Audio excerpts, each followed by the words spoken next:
Hello, hello. Welcome everyone to our book club. And today we're going to begin with The Birth of Tragedy. And what we're going to do is we're going to start today with an episode where we just look at the preface, both the prefaces. Well, the first preface in the actual order of the text, if you have a copy of the book, is the 1886 preface, which Nietzsche entitles An Attempt at Self-Criticism. And so we're going to read that first, and then we'll take a little look at the very short original preface to the book, which is the one addressed to Richard Wagner. But the book is called The Birth of Tragedy, or Hellenism and Pessimism. And it should be noted that that's not the original subtitle. The original subtitle was Out of the Spirit of Music. And so the full title in the original printing would have been The Birth of Tragedy Out of the Spirit of Music. And what does that mean? Well, we've discussed this somewhat on the podcast in the past, but Nietzsche, and he discusses this in the text, as we'll see when we get into it. As a philologist, classical philologist, he knew that tragedy as an art form, historically speaking, anthropologically speaking, originates out of music. That the original form of tragedy, of what would later become the Greek tragedies, dramatic tragedy, right, performed as a drama on the stage, it was accompanied by a chorus of voices. And Nietzsche, from the evidence that he has available, knows that originally the chorus was all there is. And that if you go even further back, and you can find sources for this in Aristotle or in, I believe, Plutarch, several other places, many classical historians say that before the chorus, there was just the Dionysian dithyramb, which was a sort of inspired, spontaneous, irregular sort of poetry. That was a form of religious devotion to the god Dionysus. So that evolved into the Greek chorus, and then that eventually evolved into dramatic tragedy. And the Greek drama, the lyric poetry of the Greeks, performed by all these characters who sort of play out a drama that, in which oftentimes in the case of tragedy, involves some sort of fatal flaw for the main character, or some sort of curse that is fated, that is known sometimes before the character is even born, that they're going to die in some horrible way, or be dismembered, or they're destined for great shame. Oedipus Rex is obviously a very prescient example of sort of all of these things. And so this was the what would you say, the crowning artistic achievement of Hellenistic Greece was this art form. Tragedy was the highest expression of the Hellenistic Greek culture. And so the birth of tragedy, how did tragedy emerge? Now, think about it from a philological angle, from a scholarly angle. That is the kind of question that someone studying classical antiquity might ask themselves. We might say, there's philosophy involved in everything to some extent, right? But we might say in a non-philosophical sense. You might not be attempting to come to draw conclusions about the nature of, human psychology as such, or insights into metaethics or metaphysics even, or anything like that. But as we see in the both the first and the second preface that Nietzsche wrote, he's interested in metaphysics as he's writing this book. And there is an undercurrent of philosophical questions that are raised by this study. But we can simply see how Nietzsche may have been put onto this question by a philological or a classicist line of thinking. That, you have this sort of prehistory of tragedy where you have various dramatic art forms that sort of become ever more complex and layered with meaning, religious meaning, moral meaning, psychological meaning, and it culminates in tragedy. How does that emerge in society? What factors led to tragedy emerging? right? That could be a very dry sort of anthropological, historical question that you could ask. But Nietzsche tells us very clearly in this introduction that in raising this question, a cluster of questions, as he calls them, rose into his consciousness and dominated his thinking. And he produces this book, which is rather beyond the pale for as far as philologists were concerned. And just to talk briefly about it again, in my introduction to the work, Nietzsche explicitly sort of dedicates this book to Richard Wagner and describes it as that he was thinking of that as he was writing the book, he says he was thinking of it as if he was engaged in a dialogue with Wagner himself, in that he's writing it imagining that he's sort of speaking to Wagner or engaged in a dialogue with Wagner. Nietzsche's Wagnerian allegiances were somewhat well known at the time, but publishing this really alienated a lot of his colleagues, or led them to take Nietzsche less than seriously, because he didn't offer really any citations. He says in the 1886 preface that he was rather disdainful of having to prove any of his claims, and that he was so self-assured of what he was saying that he really didn't feel the need to offer citations or evidence in the sort of rigorous style that the academics at the time, or really of any time, certainly between then and now, nothing has changed. That a certain level of rigor was expected of Nietzsche. He didn't really provide that. It is a work that has a clear philological origin, but has one foot in philosophy the whole time. And it was this book that may have ended the upward trajectory of Nietzsche's career, at least as some sort of superstars, rising stars, which, potential genius. That's how he was regarded, because of how warmly his mentors spoke of him. And his mentors happened to be, men like Ritschl, Jakob Burckhardt. He had studied under Otto Jahn. I mean, just some of the most famous and influential men in the whole field. And so when they were saying, this young Nietzsche guy is a genius, he gets a professorship at the age of 24. And then in 1871, I believe, or 1872, sorry, that's when he releases the first edition of Birth of Tragedy, Out of the Spirit of Music. And it immediately is he's excoriated by the other scholars for producing shoddy, unrigorous work, for very obviously producing a work of Wagnerian, it has like a Wagnerian philosophical agenda, you could say, that is underlying the whole thing. And so that is the situation surrounding the book, or that's the context surrounding the book. Now, he later changes the title to Hellenism and Pessimism. And as for why he makes this change, there's a couple things. I think we get some clues in the attempt at self-criticism. So I guess to say it briefly, and then I think it'll become clear as we move on, Nietzsche really, in retrospect, looks at this first book and he finds all of the seeds of later ideas, as I've called them, in it. He tells us in his attempt at a self-criticism, all right, these are the things that I would criticize about my own work, but really important in this preface that we're going to read today, we're going to see how Nietzsche himself was able to retrospectively look at this work and see how all of these questions that he was raising at the time pointed him in the direction of something much deeper than just the academic concerns of a classical philologist. And so Hellenism and Pessimism becomes a later title, because the question of pessimism, it becomes central.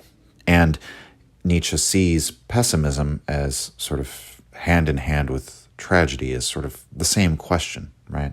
If you had a very pessimistic culture, or a culture that celebrates tragedy, that celebrates all of the ugly and horrifying things that we see in Greek dramatic tragedy, what does that mean exactly? We should also say, that this book was not a career ender for Nietzsche in terms of, that some sort of claim that after he published this book, people stopped coming to his lectures and he was, just a complete outcast. It's not exactly true. His attendance of his lectures didn't change much over the years, but it actually was, some of his lectures were more well attended than ever after publishing this book. And so we'll get into the text now. So we'll start with the attempt at self-criticism. So Nietzsche starts out, he says, quote, "Whatever may be at the bottom of this questionable book, it must have been an exceptionally significant and fascinating question, and deeply personal at that. The time in which it was written, in spite of which it was written, bears witness to that, the exciting time of the Franco-Prussian War of 1870-71. End quote. So Nietzsche was involved in that war, although he got contracted an illness on the front, and he was not conscripted into a fighting, front lines position. I believe he was a assistant nurse. But, he basically got sick and, was sent home. And so he talks about, we'll skip over a little bit of this first paragraph because it doesn't really have philosophical relevance, but basically he relates how the questions of this book were sort of rolling over in his mind when he was under the walls of Metz, and while the peace treaty was being debated at Versailles, right? And he says, as that peace was debated, the person who wrote the book, the young Nietzsche, too attained peace with himself. And, quote, "slowly convalescing from an illness contracted at the front, completed the final draft of The Birth of Tragedy of the Spirit of Music," end quote. And then he goes on here to sort of articulate the first of the questions that he wants to bring up. Quote, "Out of music and tragedy, Greeks and the music of tragedy, Greeks in the art form of pessimism, the best turned out, most beautiful and most envied types of humanity, to date, those most apt to seduce us to life, the Greeks. How now? They of all people should have needed tragedy?" End quote. And so, again, another thing that I have brought up, but there were interpretations of the Greeks up until that time, and of Greek society and culture broadly, that Nietzsche would have considered to simply be a projection of the philologists, the classical philologists, and the historians onto the Greeks. Or that we might say that was one of a number of bad habits that intellectuals and scholars at the time had in interpreting the ancient Greeks, is that they would project their own views or their own unconscious biases and prejudices, and especially the moral prejudices, onto the Greeks. Or they would attempt, if not to project onto them, to evaluate the Greeks according to the moral standards of their own time. This led to, as Hegel said it, the Greeks being regarded as, quote, freaks of thought.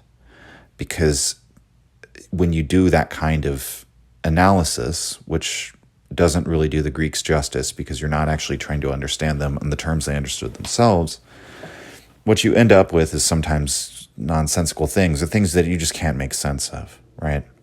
So one of the things about the Greeks, and we can partially blame Goethe for this, and his, it's sort of an inner chapter. It's part 3 of Faust, book 2.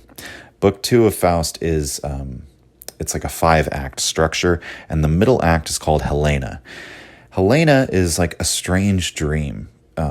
A lot of parts of part 2 of Faust are like a strange dream. But in Helena, Faust marries Helen of Troy, and he has a child with her, and he goes back in time to live with her in ancient Greece. And it's described as like an Arcadian, rolling hills and fields. And, there are vine-embraced,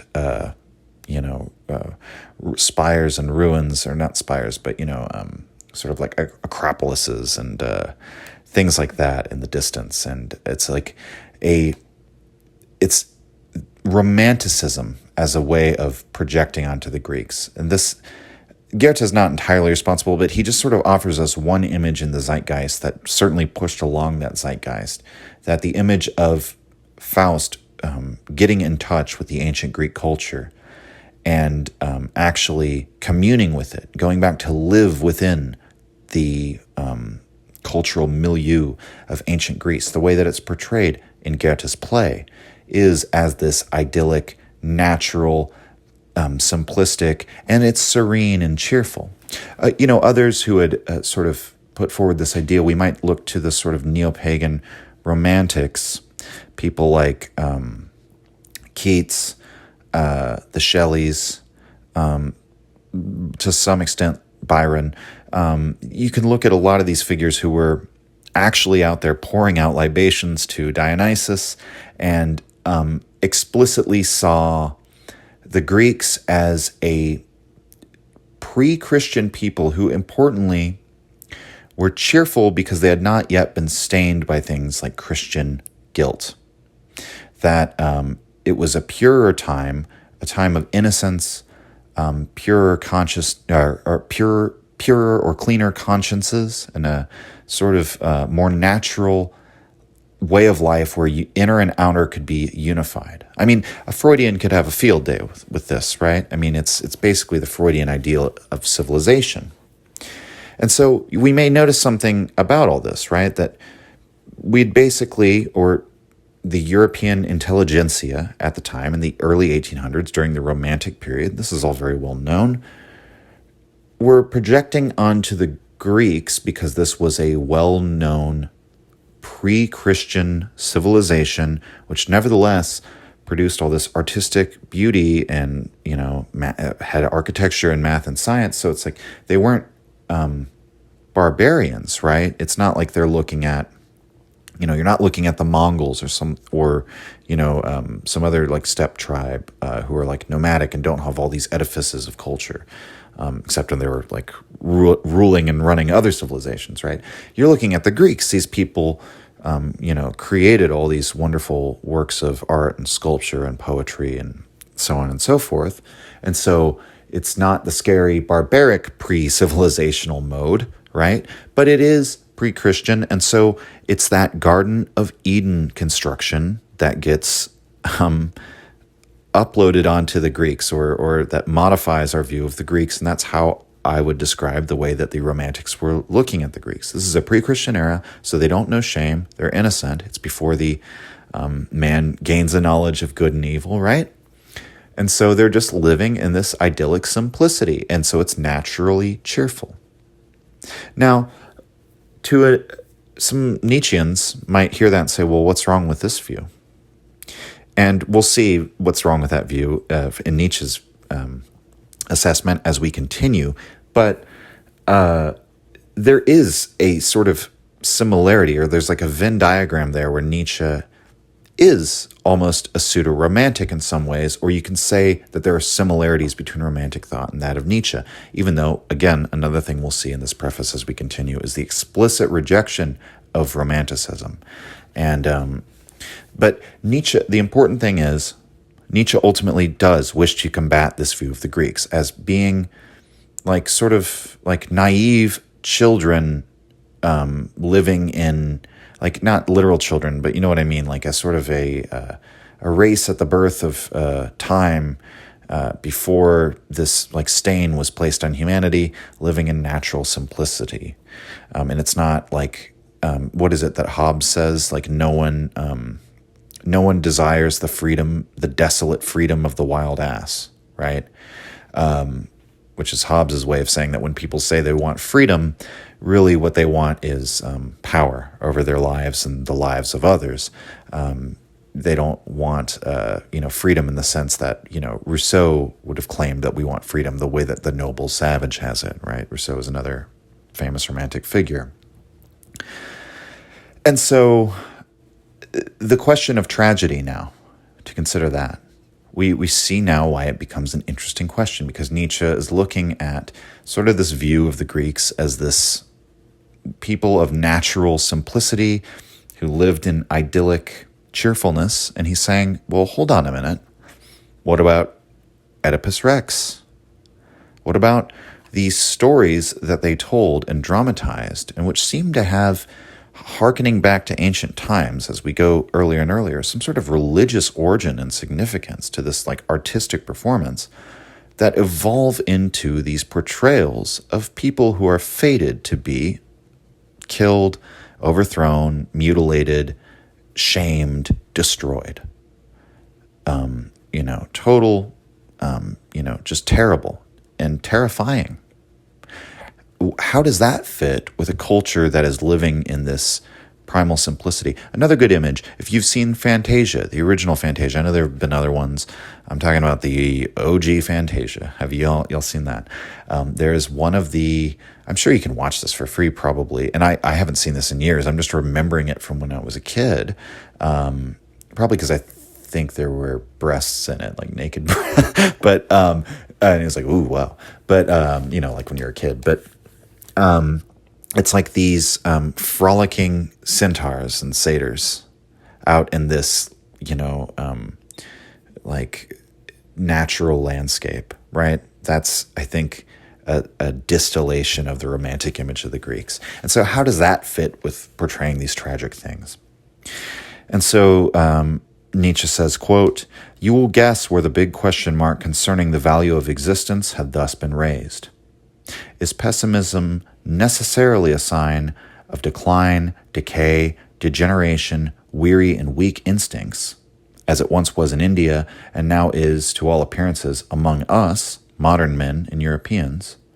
Is there a pessimism of strength, an intellectual predilection for the hard, gruesome, evil, problematic aspect of existence, prompted by well-being, by overflowing health, by the fullness of existence? Is it perhaps possible to suffer precisely from over-fullness?" End quote. We'll end quote right there. Okay, so interesting things here. So Nietzsche says pessimism, by the way he frames the question, right, is pessimism necessarily a sign of decline? And necessarily is emphasized, meaning Nietzsche's saying there are plenty of examples where pessimism is a sign of decline, and he points to two of them. One is in India, the other is to modern men and Europeans. So post-Enlightenment Europe, pessimism. Nietzsche's saying, at least as a rule, or ordinarily to him, it looks as if the modern form of pessimism that we see around us is a sign of decline, decay, degeneration, weary and weak instincts. And when he talks about pessimism in India, really, I mean, he's talking about the cultural context in which Buddhism emerges, but even prior to Buddhism, which is a world-rejecting religion and what would you say, Nietzsche would say, a life-denying religion, albeit one which is 1,000 times more logical than Christianity because it addresses itself to suffering directly and does not layer on this moral reality of sinfulness on top of it. So that's a very interesting thing. Just by the way, as an aside, doesn't really relate to what we're talking about more broadly. If you want the quickest explanation of what the similarities and differences between Christianity and Buddhism are for Nietzsche, all the specifics, cultural specifics aside, Christianity and Buddhism are both no-saying religions. They are both world-denying religions, life-denying religions. So he rejects both on that basis. But morality, right? Huge problem for Nietzsche. Morality spoken of here as in universalist terms, deontological, duty-based morality, unconditional morality. That also to Nietzsche is anti-life. And because Buddhism doesn't have that element and is essentially in the Buddhist view a sort of what you might say metaphysical utilitarianism that just directly sees suffering as the evil and the relief thereof as the good, and everything else is pragmatic towards those ends, even the epistemology of Buddhism to some extent, although not entirely. Therefore, Buddhism is a little bit more logical and a little bit less anti-life than Christianity. And so he occasionally will give it credit on that basis. Nevertheless, in India, when Buddhism emerges, and even prior to that, you have the general denial that there is actually, any value to be gained by chasing the worldly success or ambition or accomplishment in this life. And whether or not that's actually true in India or not, the reason why Nietzsche is saying this is because he has read a great deal of Arthur Schopenhauer, and this is largely how Schopenhauer would regard Indian society and culture based on his reading of the Upanishads and the Bhagavad Gita and his own, Schopenhauer's a philosophical pessimist, and that's how Nietzsche, when he says the pessimism of India, you can sort of imagine Schopenhauer standing in there. And so then Nietzsche asks, so is that necessarily true that pessimism is the sign of decline and decay and weakness, which he says our modern pessimism, we might look to the sort of the tongue-in-cheek, nihilistic cynicism and cynical sense of humor that is all-pervasive now, and pessimism just as a means of justifying one's own inaction, right? You can understand it psychologically on that level. Pessimism can be a coping mechanism to explain to yourself or rationalize to yourself why doing nothing is actually the appropriate thing to do, because why struggle anyway? You're just going to lose, right? And so Nietzsche asks, is there a pessimism of strength? An intellectual predilection for the hard, gruesome, evil, problematic aspect of existence. So not a rationalization, but an instinct, a drive toward all of these. I mean, he's speaking in very vague and overgeneral terms here, but we can get it really easily. He says, prompted by well-being, by overflowing health, by the fullness of existence. So someone is so healthy, so well adjusted that they could endure, or that might be a word counter to Nietzsche's taste, but we'll say that they therefore would have a taste for that which is hard and evil and terrifying and terrible. And so with what we've already established in the background of this book, I think what Nietzsche's driving at should be very easy to see here so far. And he's simply raising questions, but he's doing a very good job of doing it in a way that sort of lead us along around his train of thought, right? Okay, so he elaborates a little more on this point, but next relevant section, he says, quote, what is the significance of the tragic myth among the Greeks of the best, the strongest, the most courageous period, and the tremendous phenomenon of the Dionysian, and born from it tragedy?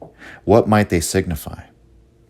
End quote. So he raises the example of tragedy, just as we've been talking about, and here we see him state sort of matter-of-factly how tragedy is born from the Dionysian, and that this is, again, as we've said, a sort of anthropological, historical truth, that the Dionysian dithyramb, which is a poetry recited spontaneously while someone in the ritual is drunk on wine. Archilochus says, quote, I know how to lead up the fair song of Lord Dionysus, my wits thunderstruck with wine, end quote, sort of implying the proper way to lead off the song of Lord Dionysus is with your wits thunderstruck with wine.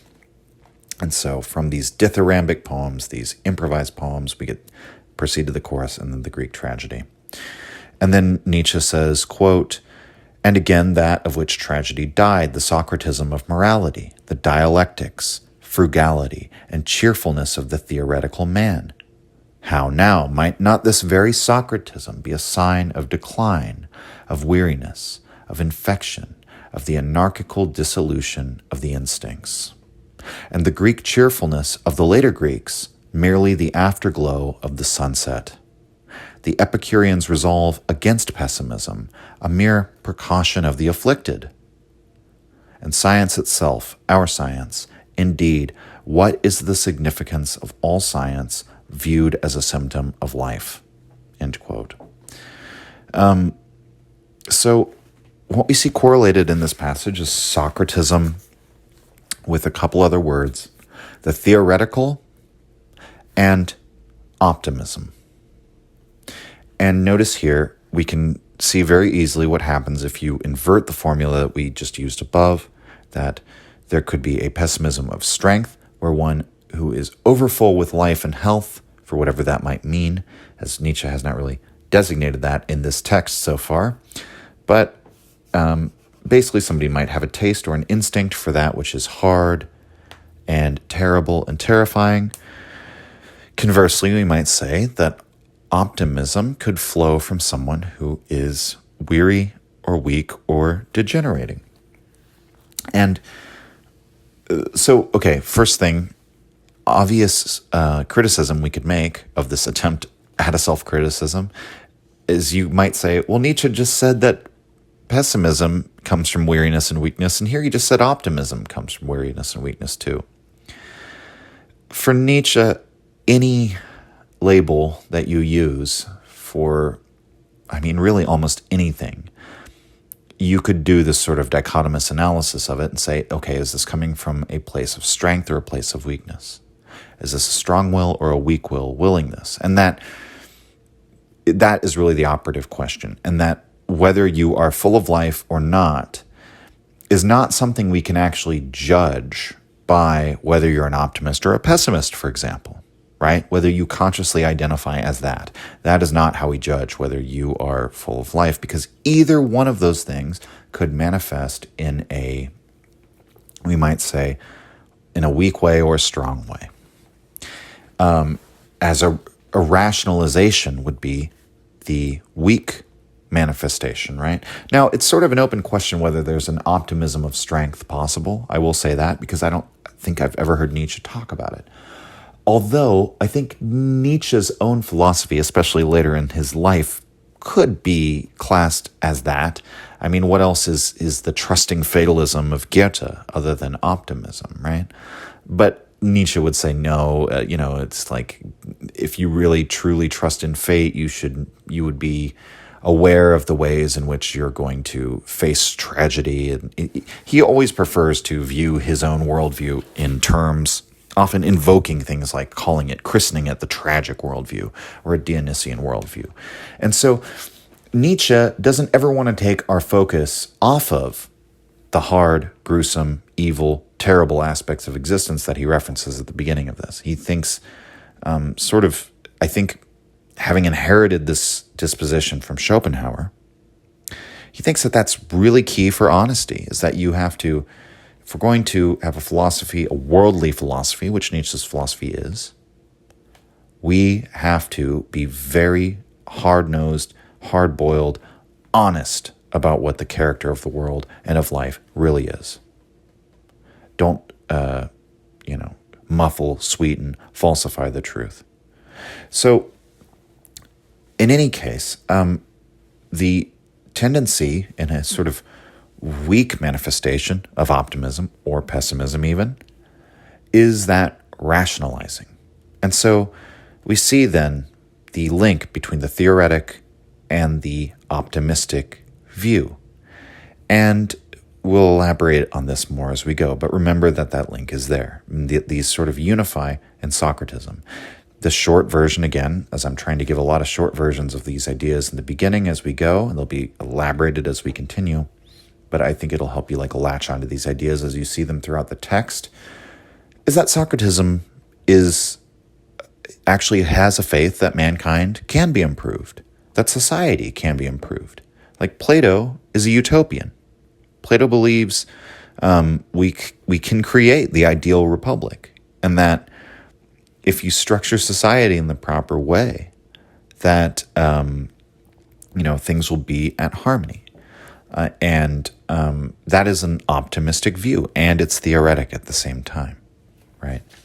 And it's not only that; it's a moralistic view inherently, and so these are all sort of aspects of Socratism: moralistic, theoretic, optimistic, and we see how there's a link between all of these sort of ideas of the ought, right? What ought to be.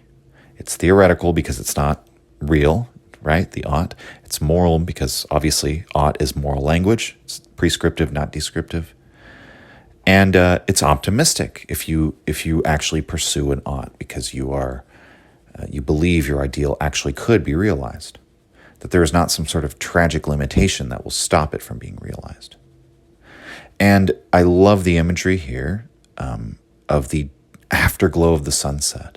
So he references the Greek cheerfulness.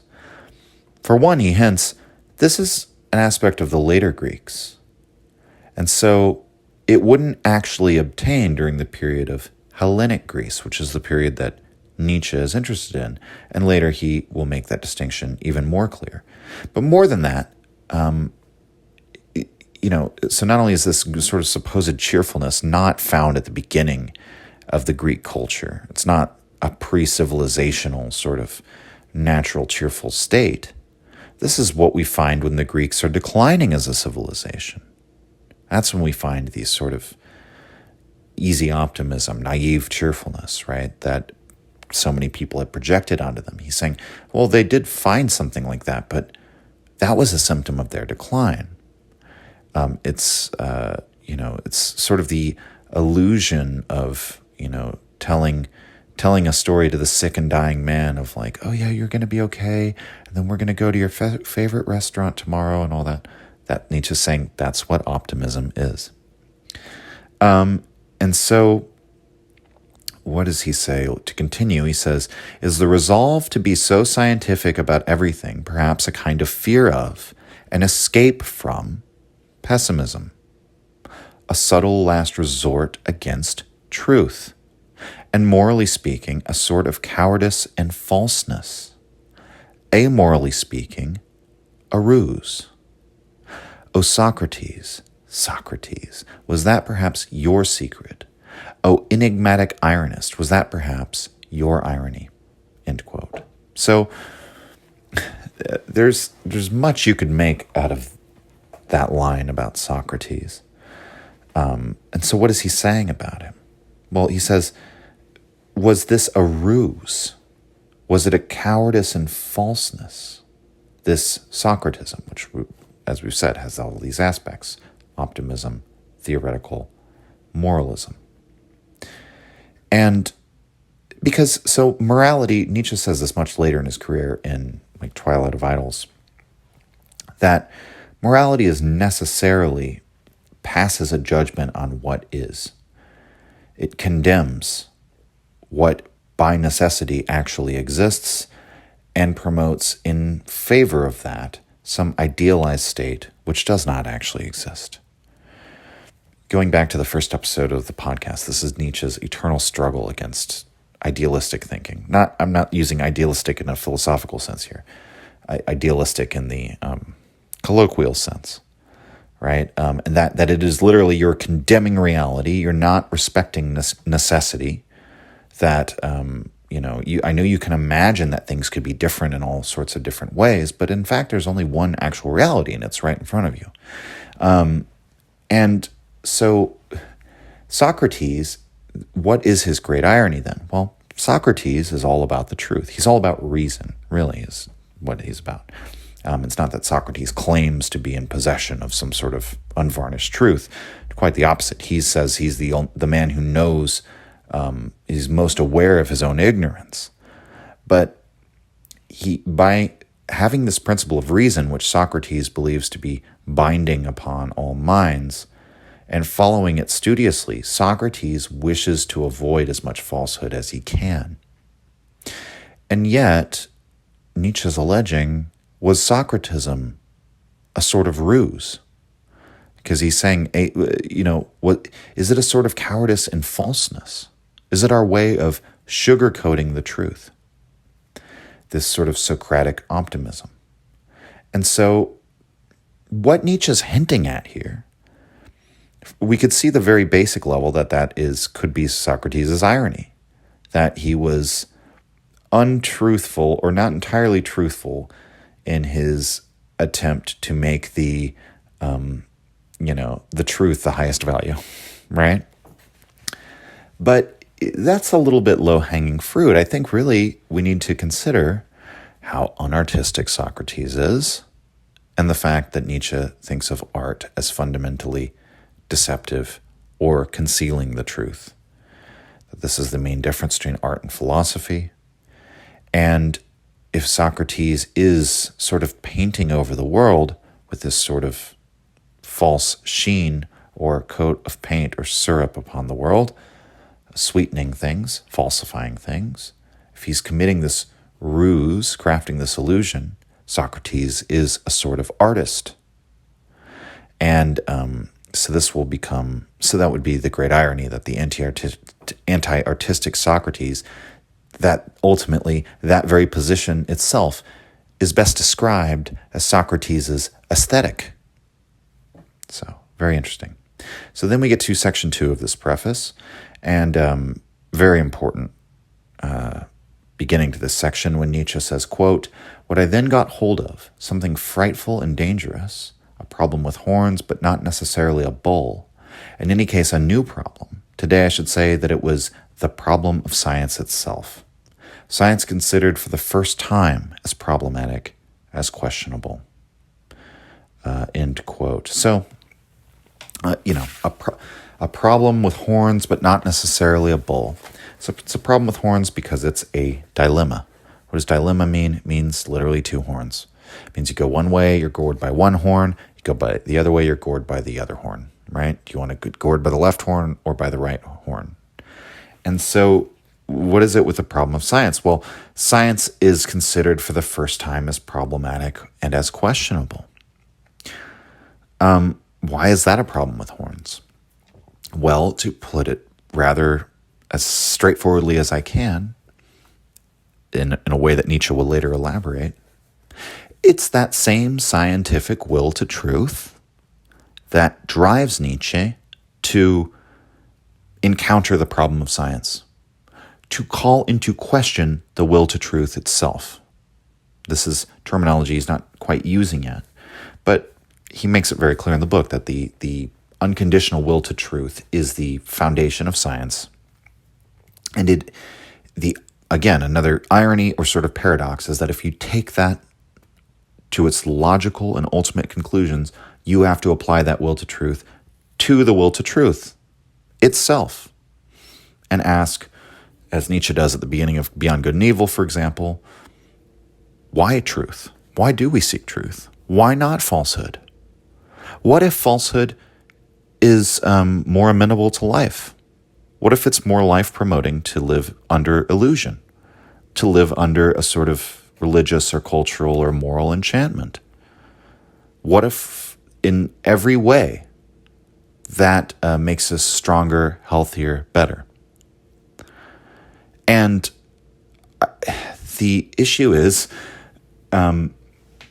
if you take the scientific spirit, the will to truth, to its complete and total conclusions, if you totalize it as the Socratist wishes to do, you come to this place where you question the will to truth itself, as we just have, which sort of undermines it, because there's not really a good answer to that question, I don't think, other than just saying, getting gored by the other horn and saying, well, it's good because it's true. And I demand that I totally follow the will to truth. And I don't, even if falsehood is better for life, I still reject it. Ironically, that ends up seeming like, from a pragmatic standpoint, a rather irrational claim, right? And so either way, you end up in irrationality. And so this is the great dilemma and the problem of science. And Nietzsche sees that he first touched that problem here in this first book by thinking about tragedy and the Socratic attack on tragedy, as Nietzsche sees it. So Nietzsche says, I'll sort of gloss over some stuff that, it was an impossible book that he wrote.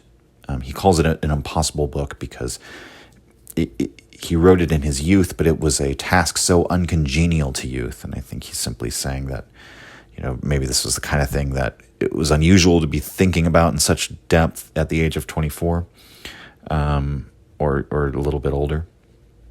And that, it's a book that so centers art, and yet, who is it really for? He says maybe it's for other artists who have also have an analytic or retrospective way of looking at the artistic process, which Nietzsche sort of implies is maybe his own type. He's an artistic person, but who has this analytic mind. I think that very much tracks. And he says, but, you would have to look far and wide for such people, because most artists are not very analytical about their own artistic process and what drives them to make art. For them, they're just like listening to their muse, and it's fine, right? And a lot of philosophical people are very analytical and unartistic, right? And he says, this is very interesting, quote, that it is a book full of psychological innovations and artists' secrets with an artist's metaphysics in the background. A youthful work full of the intrepid mood of youth, the moodiness of youth, independent, defiantly self-reliant, even where it seems to bow before an authority and personal reverence. In some, a first book, also in every bad sense of that label, end quote. And he goes on to say right after that, the book is marked with every defect of youth, with its length and excess and its Sturm und Drang, storm and stress. And that's a literary genre. That's a sort of period of Goethe's career. That's when Goethe's Storm and Stress novel. It's sort of a style. But his big one was Sorrows of Young Werther. It was written while Goethe was also a young man, and so there's a German association with a young author's early and first books as the storm and stress period. That's sort of a natural thing. It's the anxiety and existential angst of youth that will come out in your writing, and so that can produce masterworks like the Sorrows of Young Werther, but also, as Nietzsche says, it can produce excess. And but I find very interesting, he says there is an artist's metaphysics in the background. So Nietzsche is not free of metaphysics when he writes this book. Far, far from it, right? He hasn't come to conceive of metaphysics in that way. He's barely approached philosophy, right? And so he's not yet ready to start like knocking down categories and pillars of philosophical thought, right? It's still, he's still very much within his milieu of influences. His thought is still very much marked off by sort of those boundaries, and he elaborates on that more as we go on. But keep the artist's metaphysics in mind as we continue. And so after that, he speaks a little bit more about the book's success. But at the end of this section 2, he says, quote, "The task which this audacious book dared to tackle for the first time, to look at science in the perspective of the artist, but at art in that of life," end quote. And there's something he said earlier about science as a symptom of life, right? The phrasing is a little awkward in Kaufman's translation. I guess I didn't mention, I'll put it in the show notes so everyone knows. I'm reading Walter Kaufman's translation. I mean, big surprise there. But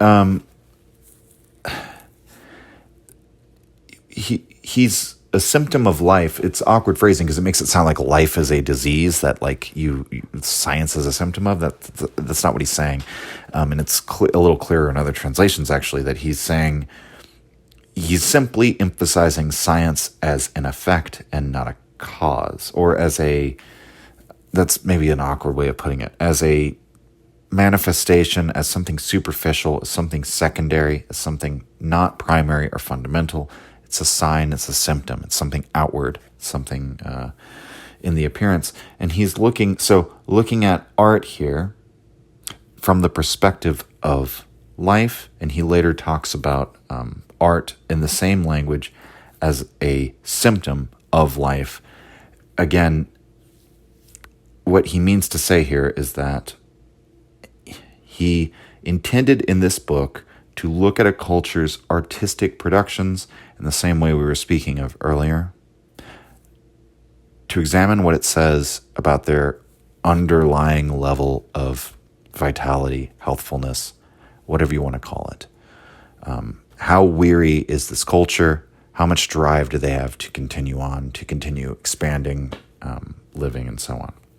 And so he's looking at art from that perspective of life, quote unquote, life being Nietzsche's new sort of standard for what is good or what is bad, what is life creating, what is life preserving, what is life expanding. That's how we're going to evaluate the artistic productions of a culture. And then to look at science in the perspective of the artist. And I think the best way to understand that is by linking that back to what we were talking about before with Socrates' irony, that Socrates himself is a kind of artist. And so to dare, Nietzsche's daring in this first book with his artist's metaphysics, right? So implying beginning from a starting position, first principles, which are commensurate with the mind and the attitude of the artist, to use that starting foundation to examine science. And so what do you find? Naturally, that the scientist is simply doing art. He's a type of artist. In spite of, in the same way Nietzsche says that sort of the Greek cheerfulness of the later Greeks was life's weariness at life, right? It's life's weariness at life. It's life itself becoming weary and turning against life. The anti-artistic Socratist, right? The person who inaugurates this universal binding principle of reason and the will to truth is nevertheless an artist.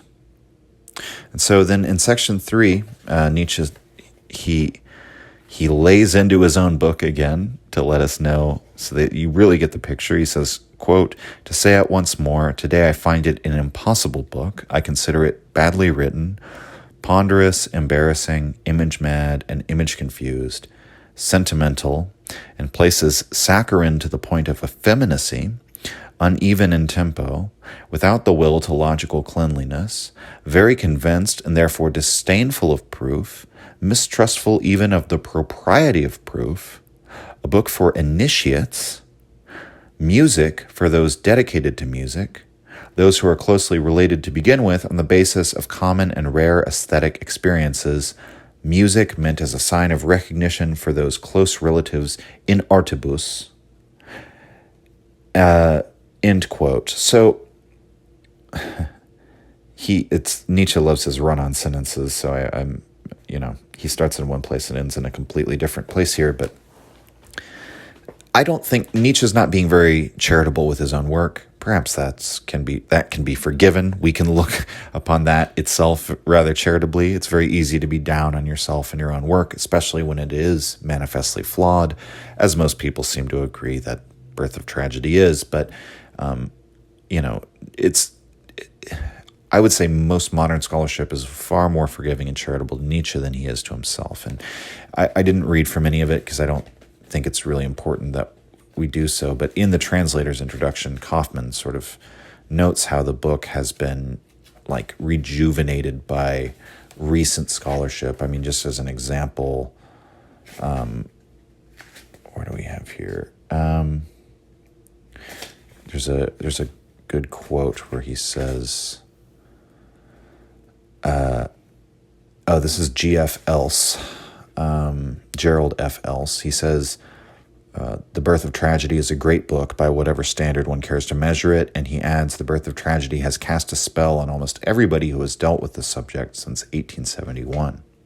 So, I mean, that's high praise. G.F. Else wrote, he's also a classicist, I've quoted him before in the podcast because he's just a great academic resource, but that's high praise from him. So you have to sort of... the reason why I'm taking the time to say this in the middle of breaking down the philosophical ideas in this introduction to the book, and we're barely on page 3, so I'm sorry, we're going at my usual slow pace where I'm dissecting everything. Maybe this deep dive in a book is a bad idea. I'm reminding myself of Jordan Peterson, starting his first biblical lecture. He doesn't even really get past the first page of the Bible. Because you can just go on and on. But in any case, I think it is important because I have heard some, people who are new to Nietzsche sort of express the opinion, well, isn't Birth of Tragedy just a shitty book? Isn't it bad? Didn't Nietzsche himself say that book was bad, right? They'll even quote from this section to sort of prove, like, look how bad it is. Even Nietzsche says it's bad. I would just say a lot of academics disagree, and Nietzsche can be wrong. And he is wrong. It is a wonderful book, and it's not as bad as he says it is. Although there's a bit of truth to basically everything he says there, right? There's a grain of truth to it. Now, as he goes on, though, he says it's mistrustful of even the propriety of truth, as we mentioned. So he's very self-assured and doesn't feel he needs to even prove his case. And he says it's a book for initiates, which has a very interesting connotation because it implies Nietzsche speaking to other cultists of Dionysus. If we just want to leap to a conclusion, that's what he's saying. Other people who have experienced similar things as him, or who might lend the same credence to the metaphysical, the artist metaphysics, right, as he puts it. And so that places the book itself a little outside of even philosophy. And this is where I think the biggest problems with this book are with Nietzsche's contemporaries, is that it's not just that it was a lapse from classical philology into more, philosophical concerns, but a lapse into Wagnerianism, which means a lapse into an artistic book. And what could be more, scandalous among scholars than someone saying, like, well, that's an artistic decision. That has nothing to do with the evidence, right? Or whatever the case may be. And so, but by calling it a book for initiates, he then touches something even like kind of deeper and scarier, that maybe there's like a religious aspect to this book, that he's being seized on by a god or a muse, as Socrates warned the poets, and that the poets and the rhapsodes were seized by a god and a muse. And further down in the passage, he actually says, quote, the effect of the book proved and proves that it has a knack for seeking out fellow rhapsodizers and for luring them on to new secret paths and dancing places, end quote. And so he specifically invokes the concept of the rhapsode, who was the dramatic performer of the lyric poetry. And so, in ancient Greece is a place where art and religion intersect. And so Nietzsche is saying, this is a book that, however flawed it was, it's good for something insofar as it seeks out fellow people who have had that experience of perceiving that religious artistic link, perhaps we could say. There's also a little passage in between the two I just read that I feel I should read, that he says, here, he uses it again. I'm sorry, I skipped right over this. He says, quote, it's an arrogant and rhapsodic book that sought to exclude right from the beginning the profanum vulgus of the educated, even more than the mass or the folk, end quote. And so that's very significant to me here, especially because this is being written by 1886 Nietzsche, who's telling us in no uncertain terms that his thinking back then, even more so than Nietzsche's aristocratic radicalism of not writing for the common person, not writing for the mass man, not writing for the Volk even, right? Not writing for the common or the general public, or for the common man. But he says the profane crowd, is what that means in Latin, is the educated. And I think that's because, again, as Nietzsche talks about scholars often, he sees these as sort of men whose will to power is completely that they've chosen a path of simply ascending through a series of bureaucratic institutional positions, as if by rote, turning their will to truth in a studious manner to one phenomena or the other, to study and he says, like, normally their interests don't even lie in the thing that they're studying. Their interest lies elsewhere, like in their family, or making a career, or making money, or some, their desires and vices or whatever. We don't need to rehash all of Nietzsche's criticisms of scholars, but in short, these are people without blood flowing through their veins in Nietzsche's view, right? These are the vulgar crowd, the unartistic scholars, today, the people who don't, irreligious, we might say, or people who are unable to understand that primordial link between religion and art, and how philosophy, and yes, science, springs out of that in Nietzsche's view. So he's already touched upon a lot of really, we'll say, dynamite critiques of our ordinary views, or the way that we conceive of the relationships between things like music and religion, or science and art. There's an undertone of all of that throughout this preface already. And so Nietzsche says, quote, "What found expression here was, anyway, a strange voice, a disciple of a still unknown God. One who concealed himself for the time being under the scholar's hood, under the gravity and dialectical ill-humor of the German, even under the bad manners of the Wagnerian," end quote. And so those are all things Nietzsche applies to himself, right? He's referenced the rhapsode.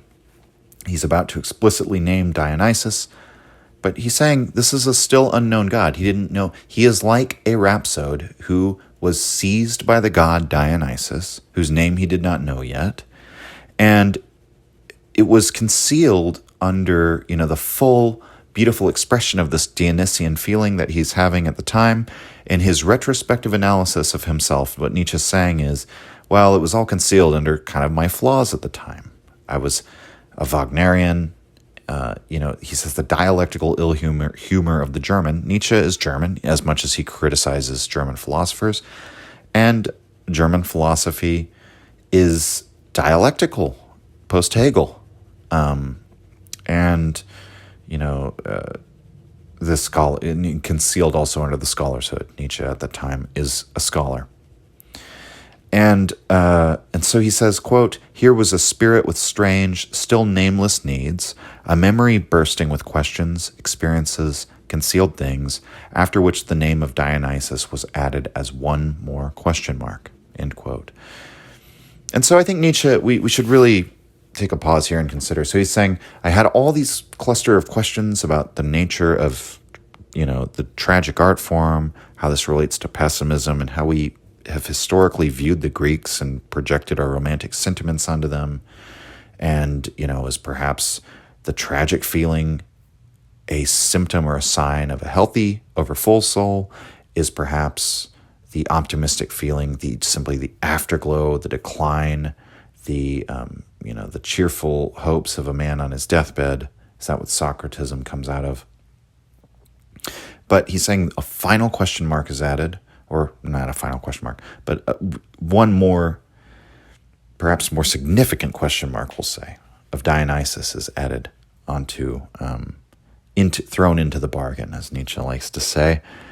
And he didn't really understand it at the time, and so I think Nietzsche is interpreting his own unconscious states and motivations that I think he's hinting to us are not really known. And this is clear in the way he speaks about this very poetically in the passage that follows, where he says, what spoke here, quote, was something like a mystical, almost Maenadic soul that stammered with difficulty. A little further down, almost undecided whether it should communicate or conceal itself, end quote.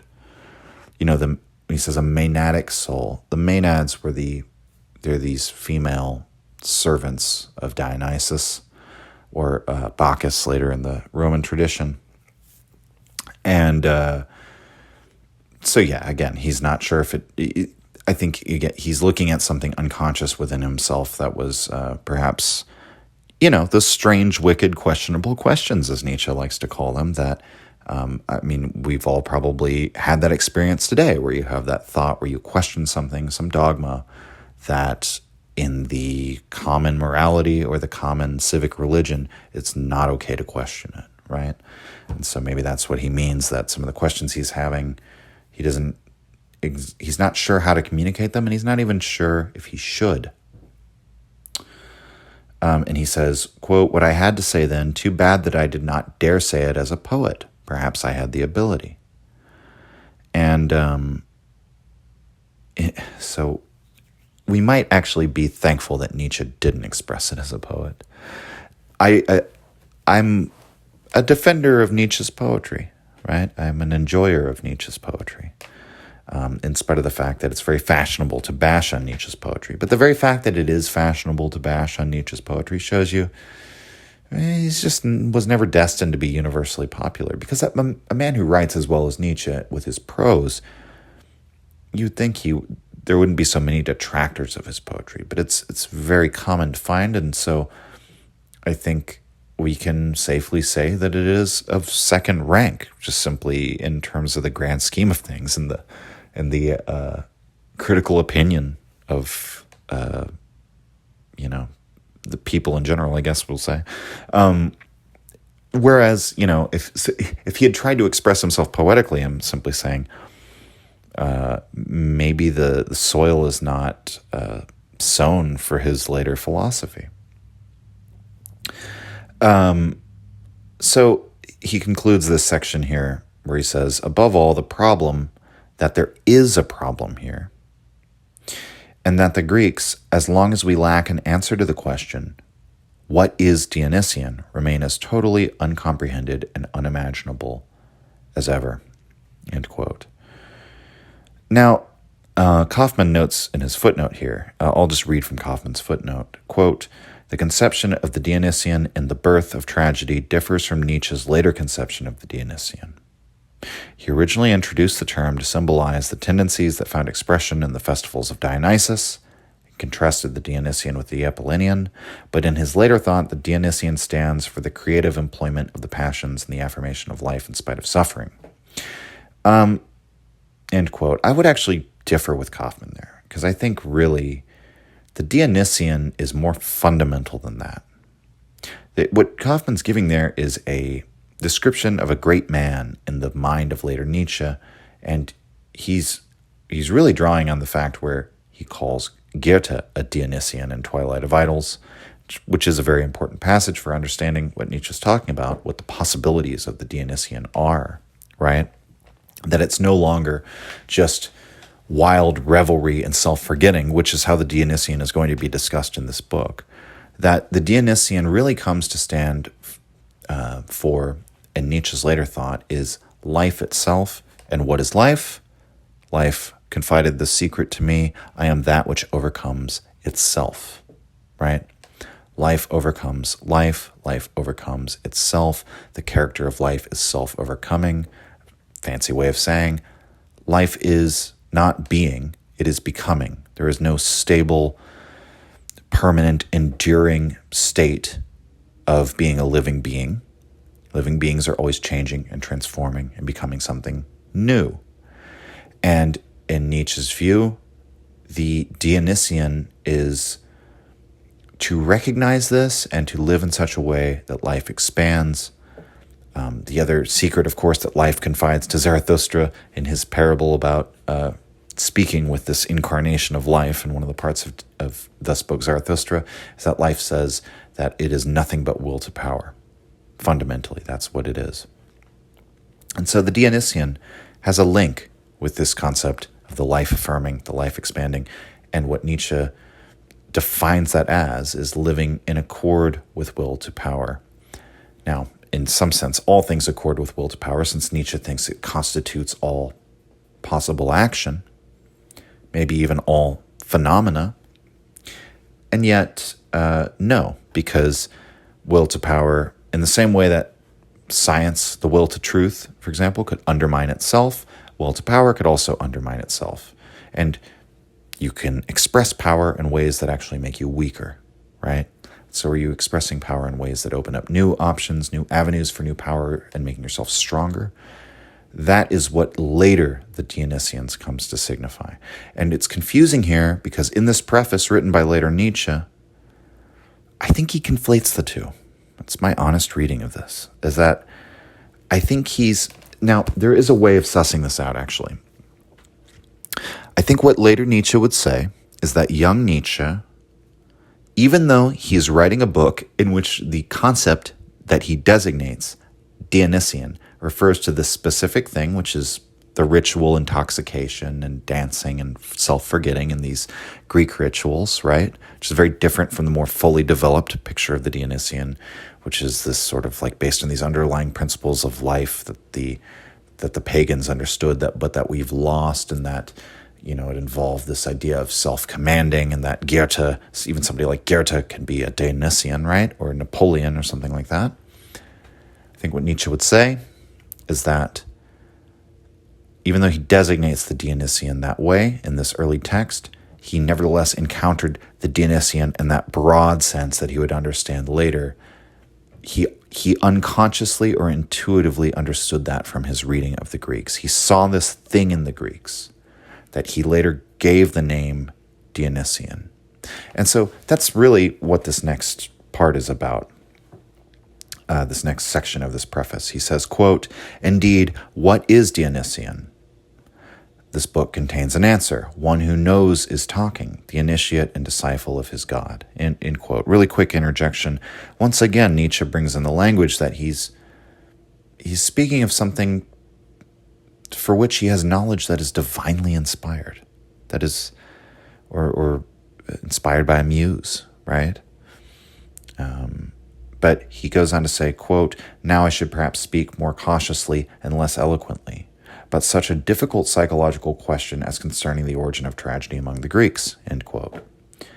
So Nietzsche's basically saying, I'm going to give you a more rigorous sort of argument for what I'm talking about now. And we should keep in mind, Nietzsche, this is his wheelhouse. He has a huge background in this. And so and he says, let me speak seriously for a moment and a little less eloquently. We might say what his meaning is, like less flowery language. Let's get down to brass tacks here. And that's what he does. He says, quote, "The question of the Greek's relation to pain, his degree of sensitivity, is basic. Did this relation remain constant, or did it change radically? The question is whether his ever stronger craving for beauty, for festivals, for pleasures, new cults, was rooted in some deficiency, privation, melancholy, pain.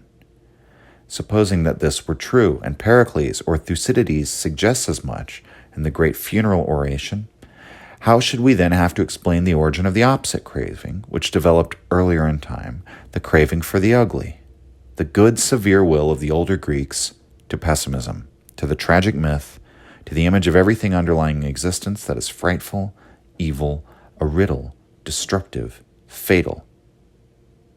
What then would be the origin of tragedy? Perhaps joy, strength, overflowing health, overgreat fullness. And what then is the significance, physiologically speaking, of the madness out of which that tragic and comic art developed? The Dionysian Dionysian madness, end quote. Maybe it is magic, who knows?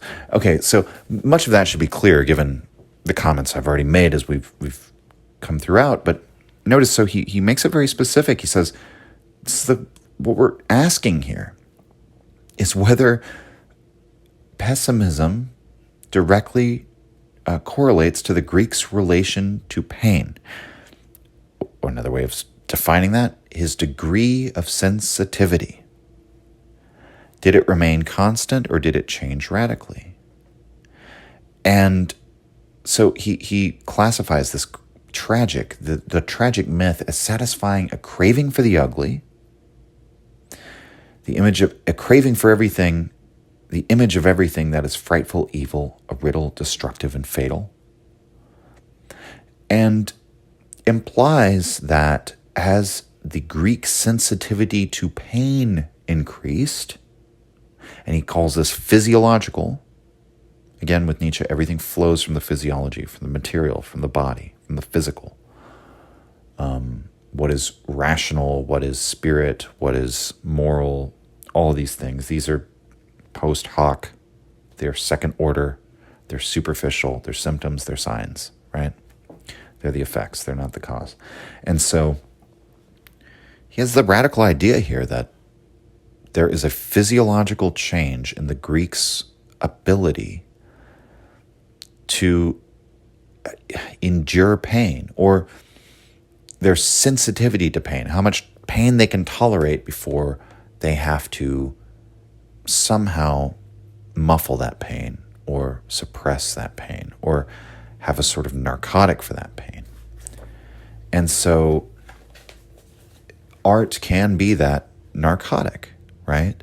But art also can be, what he points out, is this expression of this underlying joy and greatness and fullness that allows you to even seek out terrible things. But I like that he makes it very specific. He gives us a dimension. He gives us a scale. Sensitivity. That's one way of understanding decadence or degeneration as he's talking about it. You become more sensitive. How might we apply that to our own society today? Do you think people today in the year 2020 are more sensitive to pain? And I mean that on a physiological, very literal physiological manner. And you can throw in the psychological too, if you like. Are we in 2020 more sensitive to pain than we were in 1920? I think that's a very easy question. What about 1920 to 1820? Or how about 20 BC, right? It's not as easy with all ages to figure it out, but you would say in general we've become more sensitive to pain. That's just a very, it's almost a trivial observation to say because it's a direct function of how comfortable and safe we are. So, so that's the implications of that. I'll leave you to think out for yourself. So, he goes on to say, are there perhaps neuroses of health, of the youth and youthfulness of a people? These are all sort of, at this point, he's just variations on a theme, right? But the metaphors, I think each one brings out neurosis of the healthy. That's a wonderful turn of phrase. It's oxymoronic, right? It's technically a contradiction in terms.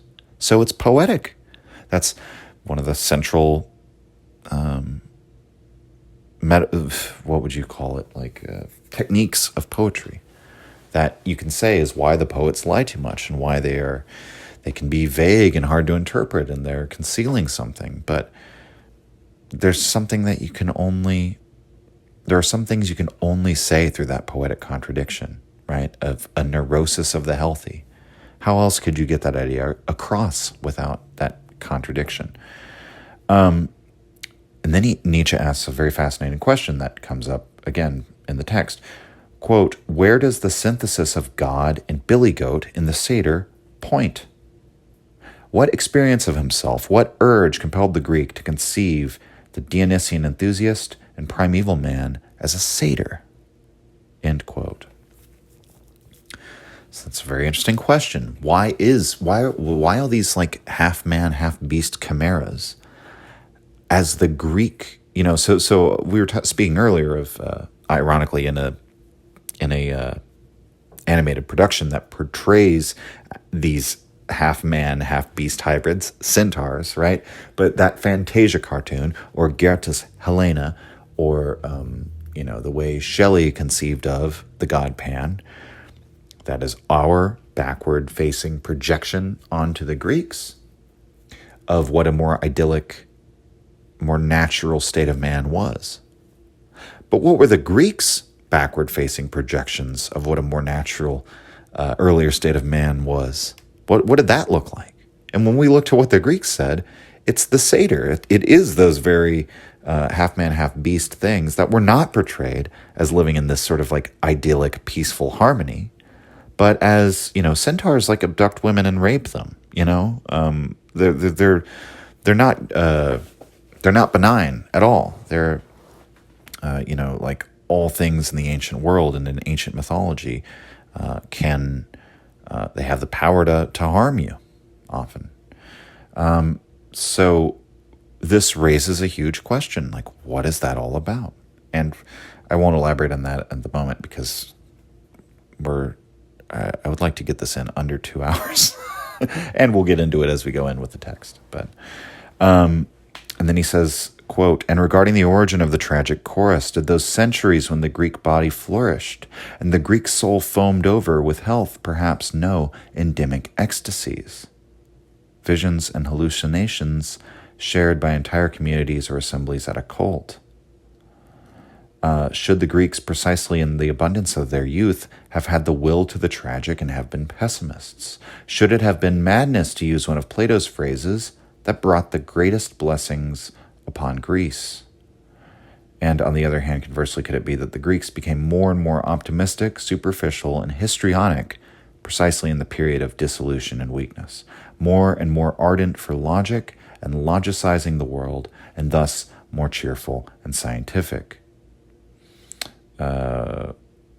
We'll just keep going. Could it be possible that, in spite of all modern ideas and the prejudices of a democratic taste, the triumph of optimism, the gradual prevalence of rationality, practical and theoretical utilitarianism, no less than democracy itself, which developed at the same time, might all have been symptoms of a decline of strength, of impending old age, and of physiological weariness?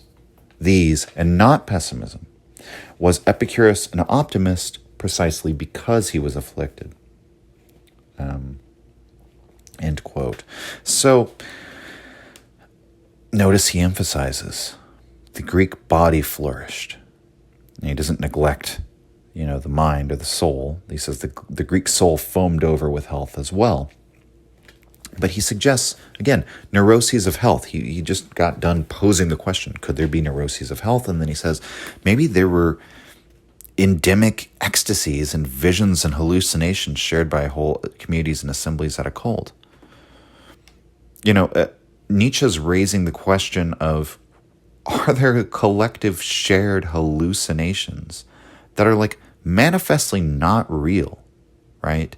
That are, you could say, derangements of the organism's ability to accurately represent his environment to himself. Not assuming that we could ever, quote unquote, objectively render the environment to ourselves, but that even from the perspective of the consensus of other groups of human beings, independently would falsify the actual manifest perceptions of an entire group of people, literally mass hallucinations. Is that possible? Is that Nietzsche's daring to ask whether this neurosis of the healthy, whether this enchantment of the world that I think it's Ken Geams often speaks of in his interpretation of Nietzsche, which I think is a wonderful phrase. Nietzsche seems to suggest that this might have been quite literal. It's a very strange thing to wonder about. But I think a lot of people often think of the Nietzsche's conception of how a culture or a morality enchants the world, or a religion enchants the world, and being in this sort of abstract way, or in terms of a mindset or an attitude. And here Nietzsche's almost suggesting, maybe to whatever strong or weak degree you might be willing to take this, what if it actually altered their perception of reality? Very interesting.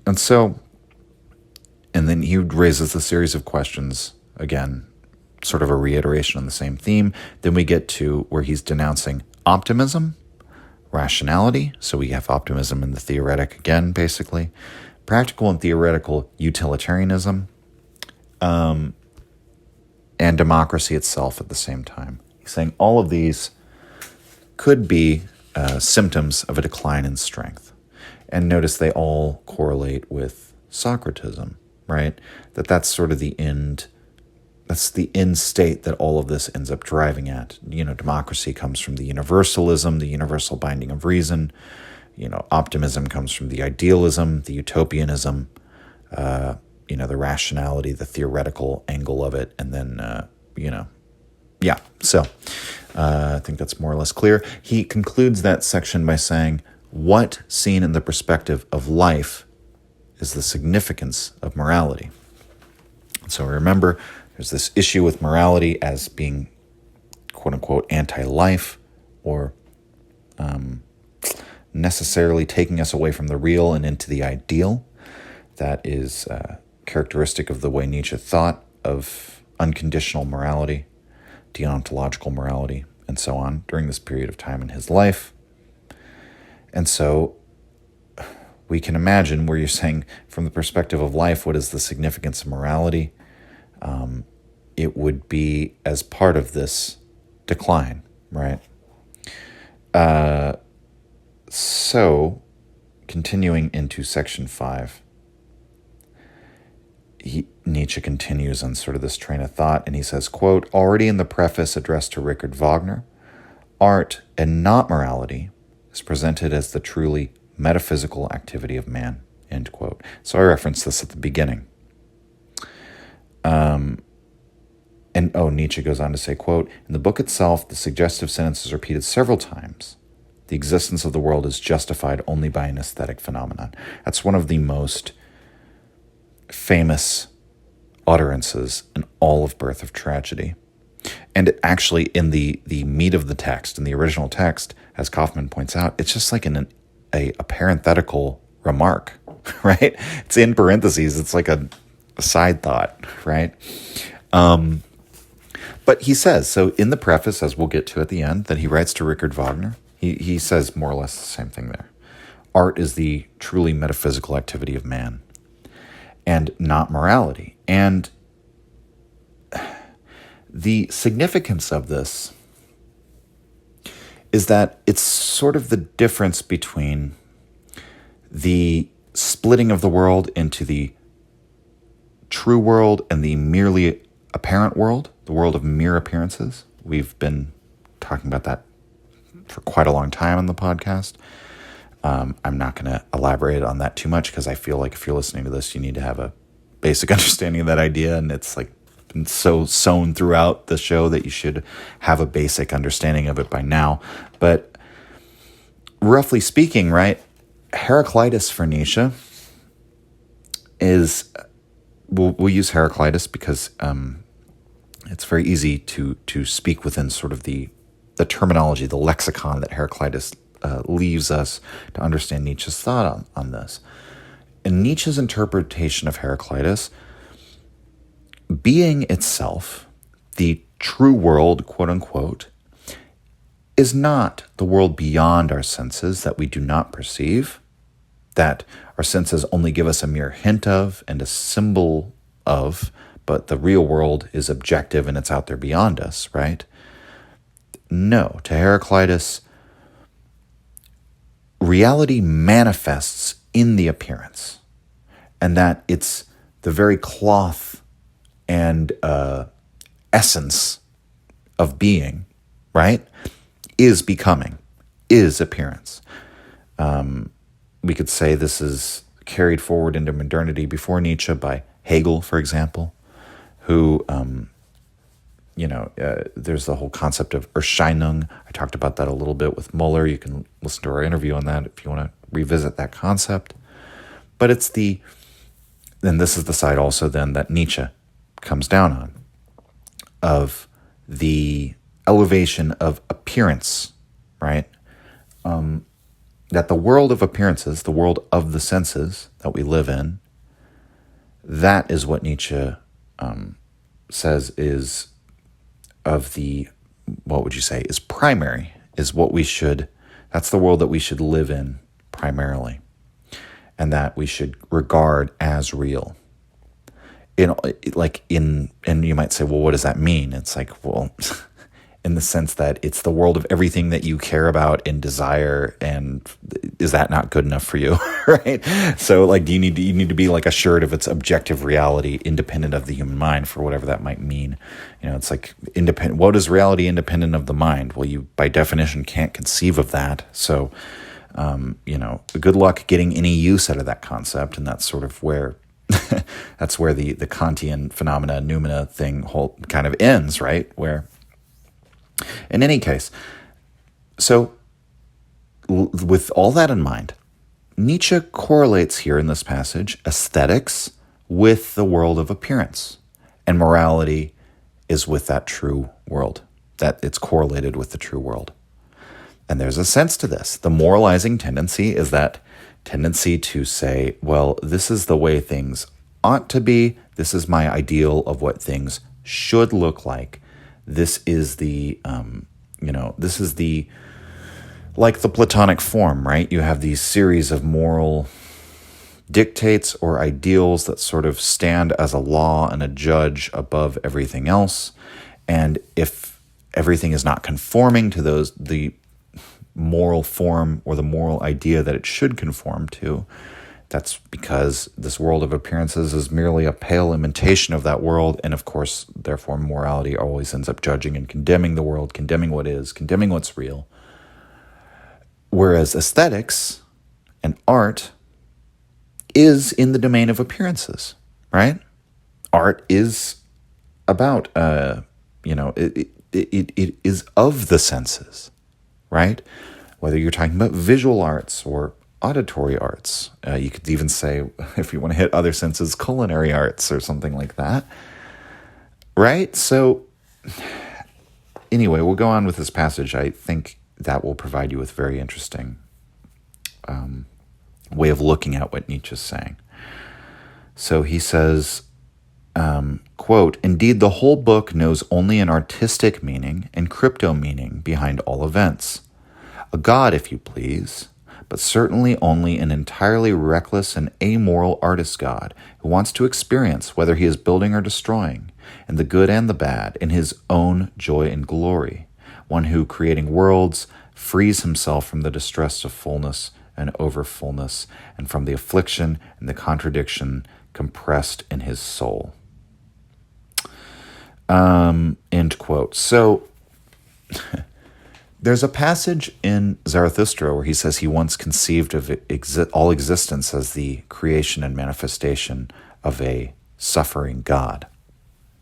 Now, Christians sometimes say that their God is long-suffering, right? But I didn't really get the impression that that's what Zarathustra meant. I think he's talking about this period where Nietzsche says he has an artist's metaphysics, where he conceives of God as an artist God. And what comes to mind in that description, building and destroying, reckless and amoral artist God, is Heraclitus, the fragment about, the children playing on the beach, the boy god Aeon of the zodiac who knocks down worlds and then creates new ones with a total innocence in his play, right? So it's completely amoral view of the inner content of reality. And there are multiple passages in Birth of Tragedy where he speaks of the reality itself as this sort of manifestation of a primordial pain and contradiction, right? Which implies that this pain and contradiction is not contrary to like the Freudian or like, what they would say that we have this sense of psychological pain and contradiction in our lives because of the ersatz duties and morals imposed upon us by society at large, right? No, Nietzsche would say, no, this is fundamental.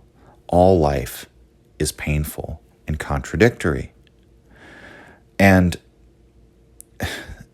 in his later career, Nietzsche is willing to make claims like that without appealing to some sort of underlying metaphysics because he has gotten over the need to have a true world and to use philosophy to try and get at these ontological truths. He has dismissed that project as being, sort of unworthy of the philosopher in some sense, if we want to put it that way. But here, he's sort of admitting that during this time in his life, Nietzsche might have had some sort of weird, idiosyncratic, if not a religious belief, but sort of like spirituality of conceiving of the world as being...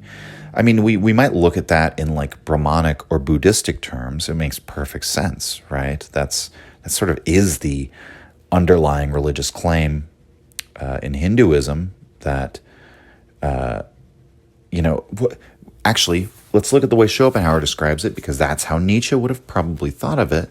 Schopenhauer says that,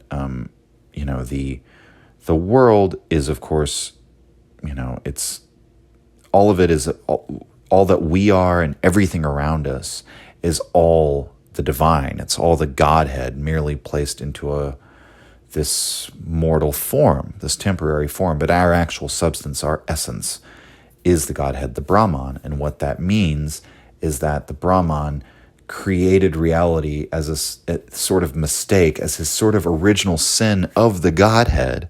And as a result, he has to live within his creation as a sort of penance, right? And Schopenhauer says this is very good as an explanation for what life is, because Schopenhauer believes the will is the fundamental reality.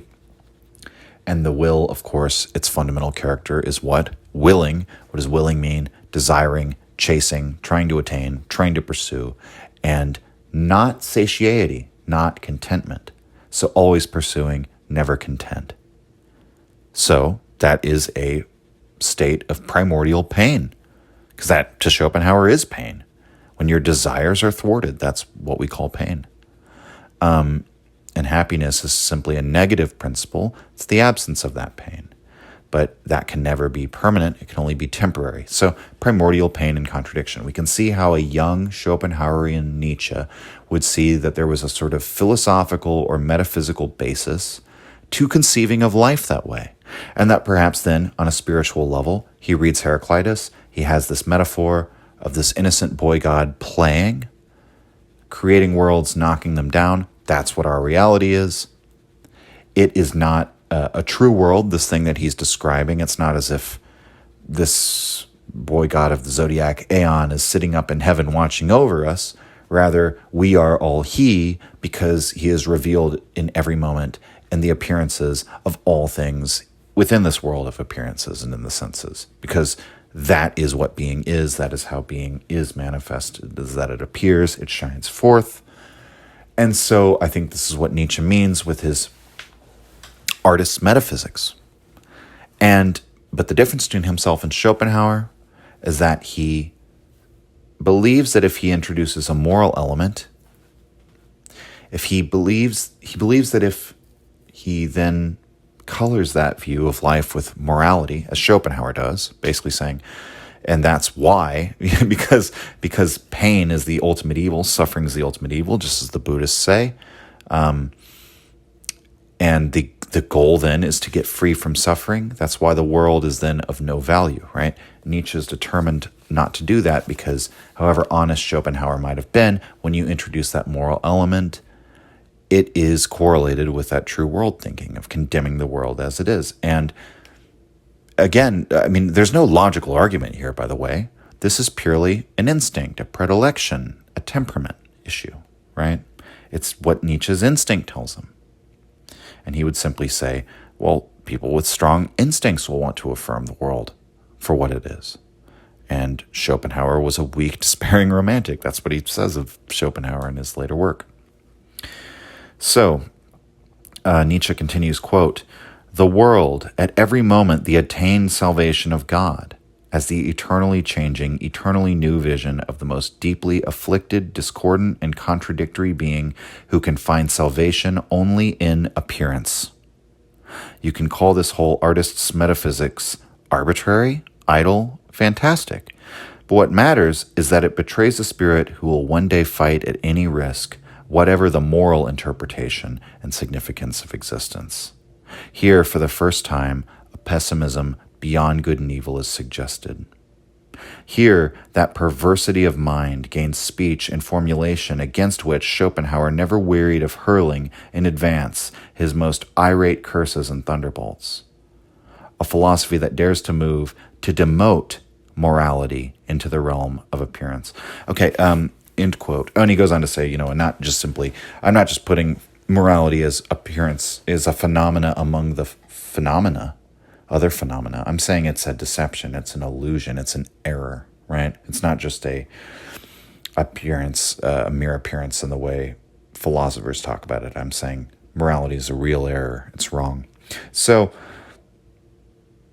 throughout all that section I just read, given what we just talked about, should all be very clear. He's coming out against Schopenhauer and saying, even though his artist's metaphysics was arbitrary, idle, and fantastic, what matters is the seed of the idea. Or really, actually what he says is that what it reveals about Nietzsche as a spirit, that it was his first step in his long fight against the moral interpretations of existence. His demand, even at this early time, even before he really understood in a conscious manner all of these things that would bloom in his philosophy, he had the instinct back then. That's what Nietzsche's saying, is like, okay, as imperfect and flawed as this book was, I had the instinct to demand an aesthetic view of the world, which means a redemption of appearances, the elevation of appearances, the elevation of the world of the senses, saying that only by the beauty of this world of the senses, the real world that we actually live in, the world of our desires, our goals, where all of our pains are, where all of our joys are, that is what I'm going to demand, and I'm going to fight against the moral interpretations that ultimately say, well, that world that you live in is flawed, and it has all these things that are defective with it, that are accusations against it. And so then where we get to next, very important, he says, quote, perhaps the depth of this anti-moral propensity is best inferred from the careful and hostile silence with which Christianity is treated throughout the whole book. Christianity as the most prodigal elaboration of the moral theme to which humanity has ever been subjected. In truth, nothing could be more opposed to the purely aesthetic interpretation and justification of the world, which are taught in this book, Birth of Tragedy, than the Christian teaching, which is and wants to be only moral, and which relegates art, every art, to the realm of lies, with its absolute standards, beginning with the truthfulness of God. It negates, judges, and damns art. Behind this mode of thought and valuation, which must be hostile to art if it is at all genuine, I never failed to sense a hostility to life, a furious, vengeful antipathy to life itself, for all of life is based on semblance, art, deception, points of view, and the necessity of perspectives and error. Christianity was, from the beginning, essentially and fundamentally, life's nausea and disgust with life, merely concealed behind, masked by, dressed up as, faith in another or better life, hatred of the world, condemnation of the passions, fear of beauty and sensuality, a beyond invented the better to slander this life. At bottom, a craving for the nothing, for the end, for respite, for the Sabbath of Sabbaths. All this always struck me no less than the unconditional will of Christianity to recognize only moral values as the most dangerous and uncanny form of all possible forms of a will to decline. At the very least, a sign of abysmal sickness, weariness, discouragement, exhaustion, and the impoverishment of life. For confronted with morality, life must continually and inevitably be in the wrong, because life is something essentially amoral. Life must then be felt to be unworthy of desire and altogether worthless. Morality itself, how now might not morality be a will to negate life? A secret instinct of annihilation, a principle of decay, diminution, and slander. The beginning of the end, and hence the danger of dangers. End quote. I wanted to stop it there at certain points. I ended up reading a huge chunk, but it's because as I went on, it's given everything we've talked about leading up to this, I feel the passage is almost more explanatory of the things I've said than I have been explanatory of Nietzsche. Sometimes I feel like I ramble trying to extrapolate what the man meant, and then you get to a line later and you're like, oh, he said what he meant in a much more direct way than I could. And of course he did, because he's Nietzsche. So here Nietzsche brings out the silent hostility to Christianity that's in Birth of Tragedy. And so, as Nietzsche says, he's getting in his dig on the Christians here and saying, all right, so I've been condemning morality because it's anti-life. It's associated with true worldism against the aesthetic redemption of appearances that I wished for. And that all of that undercurrent is very clear throughout that whole section that I just read. And Nietzsche says Christianity is the most prodigal elaboration of the moral theme to which humanity has ever been subjected. So far on earth, the moralizing tendency is most fully and completely realized in Christianity, to the point where it becomes totalizing and edges out all the other value structures, such as aesthetics. And Nietzsche points out how it's particularly hostile to aesthetics for the reasons we've been talking about, that, for one, he ties art to life, and he ties morality to anti-life. So there's a hostility to life in the totally moralizing religion, because ultimately life is based on, what does he say? Semblance, art, deception, points of view, and the necessity of perspectives and error. And so Nietzsche discusses this a great deal in Beyond Good and Evil, but all of our standpoints in understanding the world, all of our epistemologies, are perspectival. What this means is there is no immaculate perception, as we might say.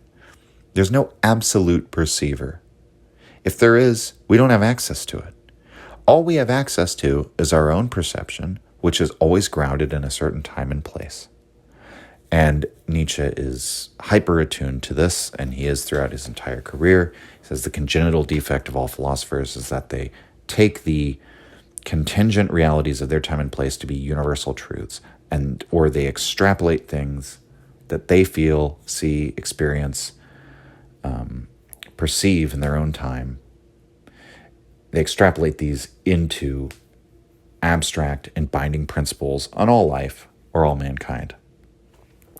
But he says, so that is fundamentally, the problem with that is that it fundamentally goes against the character of life, which is irreducibly perspectival. And just to cut to the chase, as I've tried to do throughout, to really give you the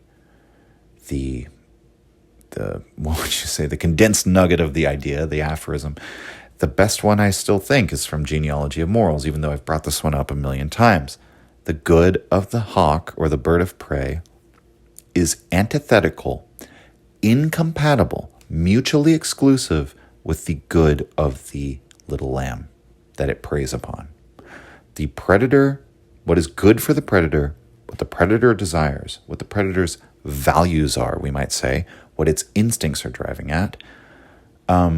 But if you were creating like a community of some species of animals, on the list of things, if you're going to create a thing to create a Plato's Republic for lions, what would you have in there? Well, you'd have gazelles.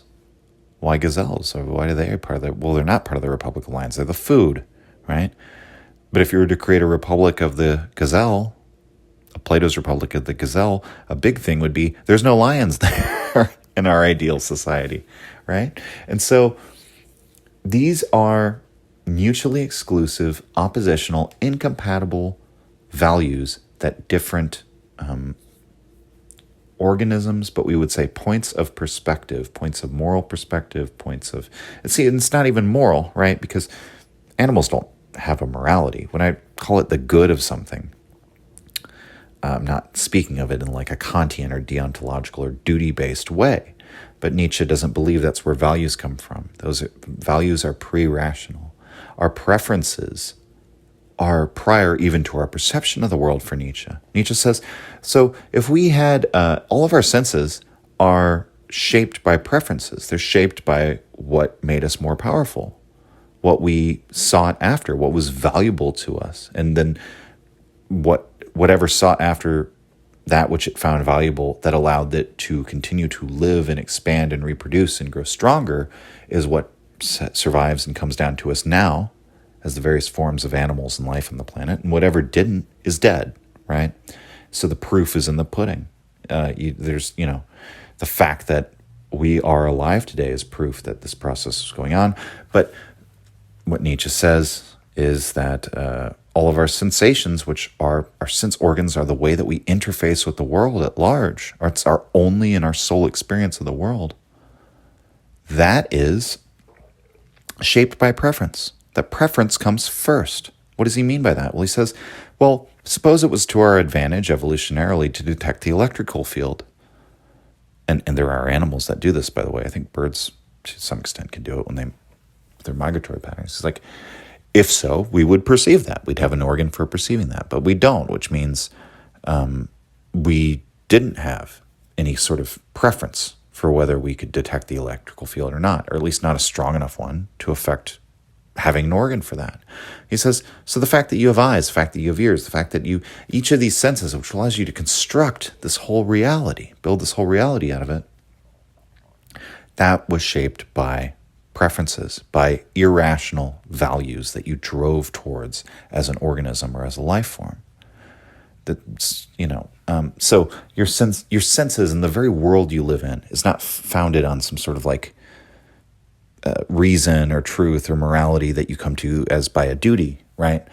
And so, yeah. All right. So to continue. So life itself, he correlates with art here. And what does art have in common with all of this? Well, art is also irrational or pre-rational. It flows from the inside out, right? And so it's authentic in that way, even though it falsifies the world as it quote unquote really is, right? It's nevertheless art. This is a very general, I'm struggling with some of these like overgeneralized statements, but I think this will become clear as we get into the text. Yet again, I'm probably saying that too much, but the reason why art is like life is because art makes these pre-rational demands in the world, and that the artist then falsifies the world in accordance with his demand. That's what his work of art is. It displays a certain image.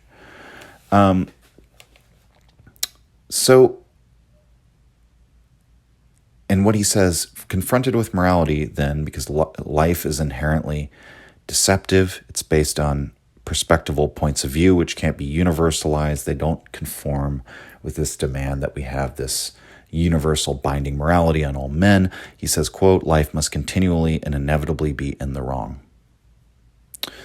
And then the final result of this is Christianity, when we have this totalizing thing, pushes out aesthetics, pushes out all sources of value, and devalues this world. It ends up devaluing the entire world. And again, something we've talked about sort of throughout the podcast. I think this should all be pretty clear by here.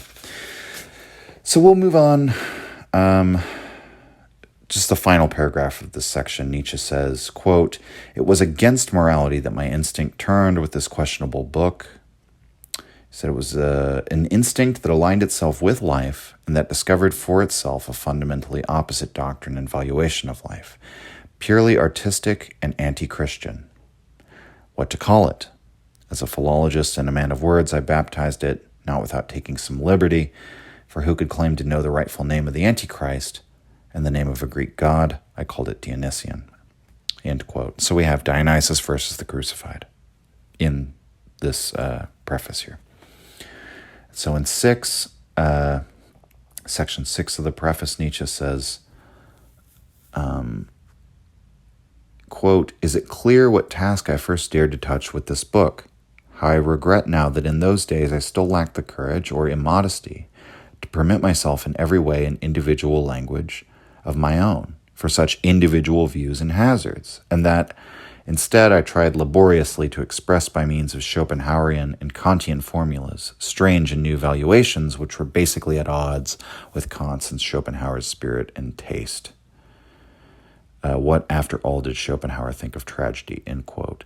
And then he quotes Schopenhauer saying that the point of tragedy is, quote, the discovery that the world, that life can never give real satisfaction, and hence is not worthy of our affection. This constitutes the tragic spirit. It leads to resignation, end quote. And Nietzsche says, how differently Dionysus spoke to me, how far removed I was from all this resignationism. And so what Nietzsche is lamenting here, so we already talked about sort of his Schopenhauerian influence, and then by implication, or I've just sort of implied his Kantian influence, right? That we see that he wishes to redeem the world of appearances, sort of rejecting that Kantian noumenon and the obviously the very strong moralizing deontological tendency in Kant. And with Schopenhauer, he, of course, comes to that's how Nietzsche comes to his idea of the primordial pain and contradiction at the heart of life, right? And the willing as the fundamental reality. And yet, again, Schopenhauer colors that honest picture of the world with his morality, of saying, okay, well, if that's what the world is, then we must reject it and seek for the world beyond. That's what Nietzsche classifies as Christian, moralistic, all of these things. And so Nietzsche says Dionysus spoke to him differently. Rather than seeing tragedy as this means of attaining resignationism, he thinks it was this inducement to life, as we've discussed. And so he says, quote, that I'm not going to quote actually. He just says he regrets that he obscured and spoiled his Dionysian premonitions with Schopenhauerian formulations. But he says worse than that. He says he spoiled the Greek problem as it had arisen before his eyes by introducing the most modern problems. And I'm going to gloss over sort of the rest of 6 because it's basically just him dunking on Germans. But, I mean, he basically says, and we'll see this as we get throughout the text, that, he was trying fundamentally to address himself to the problem of German culture at the time, and he was thinking very much in Wagnerian terms about German culture at the time. He saw Wagner as this cultural hero who might try and rejuvenate the German psyche with his cultural movement, with his new artistic movement. And, he saw that Germany, he says it was becoming a leveling mediocrity. It was giving into democracy. It was giving into modern ideas. And this is perhaps the more important point that is a charge leveled directly at Wagner. He says, quote, German music is romanticism through and through in the most un-Greek of all possible art forms. A first-rate poison for the nerves, doubly dangerous among people who love drink and who honor lack of clarity as a virtue. End quote. So, and he ends this passage by sort of saying, he raised another question mark. What would music have to be like that would no longer be of romantic origin like German music? What would be a truly Dionysian music? And so by saying he spoiled his first book, so the first way he spoiled it is he used Kantian and Schopenhauerian formulations, and we'll see how the formulas of these older philosophers, his influences, infiltrate the text at various points, and that Nietzsche says is kind of not appropriate because my ideas were so individual, but I was still thinking in these old categories. But more to the point that he was thinking about these modern problems that he thought Wagner had a solution to. And as we all know, he later denounces Wagner and Schopenhauer as romantics. We've already sort of talked about the romantic point of view that Nietzsche dismissed, but he says this is what German music is. It's all thoroughly romantic. It all wants to return to an idyllic former time in which everything was good. And it's doubly dangerous for the Germans to have this kind of romantic music because to the Germans, lack of clarity is a virtue. And that it sort of has the double, he says it has, quote, the double quality of a narcotic that both intoxicates and spreads like a fog. That's how he sees Wagner's music, as being like a narcotic. Now, of course, again, 1886 preface. This is later Nietzsche coming back to make a criticism and sort of summary of what he was doing in this book. But so when we look at what he says to Richard Wagner at the time, not at all how he feels about Wagner. Okay, well, the final section here, section 7, Nietzsche sort of, he has a devil's advocate against himself, where he says, quote, "But my dear sir, what in the world is romantic if your book isn't? Can deep hatred against the now, against reality and modern ideas be pushed further than you pushed it in your artist's metaphysics? Believing sooner in nothing, sooner in the devil than in the now. a little further down, he says, he says, there's like a sort of seductive humming and a deep bass of wrath and a lust for destruction that we hear humming underneath the contrapuntal vocal art and seduction of the ear. Nietzsche is very much describing his own writing at this time in terms that he would talk about sort of Wagner's like narcotic style of music, of like seducing people into nihilism with this powerful sensuous experience. And that Nietzsche is sort of saying, is this not what I was doing here? He's willing to articulate a really damning criticism against himself too. That like, okay, you're ranting and raving against romanticism, but also against modern ideas and against the now. And aren't you saying, what does he say? Quote, sooner let nothing be true than that you should be right, than that your truth should be proven right. Isn't that nihilism? Isn't that romanticism? And what Nietzsche does is he then basically to reject this claim that this isn't just the typical romantic creed of the 1830s, masked by the pessimism of the 1850s. There's not really a clear answer, but what Nietzsche goes on to say, I mean, I guess I'll skip to the end really quick. He quotes a long passage from Thus Spoke Zarathustra, which doesn't really need any commentary, I don't think. It's from Thus Spoke Zarathustra, Book 4 on the Higher Man. It's Zarathustra's little paean to laughter in the name of laughter. He's, enticing or extolling the virtues of laughing and dancing and being lighthearted and lightheaded. And he concludes, it's a part in Zarathustra concludes by saying, this crown of the laughter, this rose wreath crown, to you, my brothers, I throw this crown. Laughter I have pronounced holy, you higher men learn to laugh. And that's how Nietzsche concludes this whole introduction.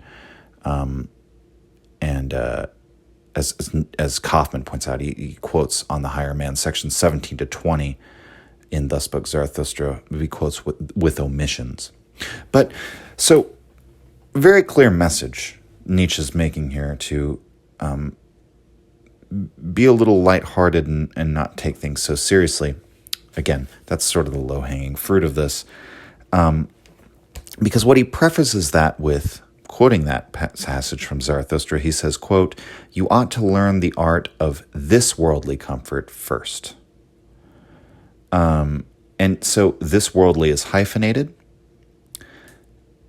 It's an obvious contrast to otherworldly comfort.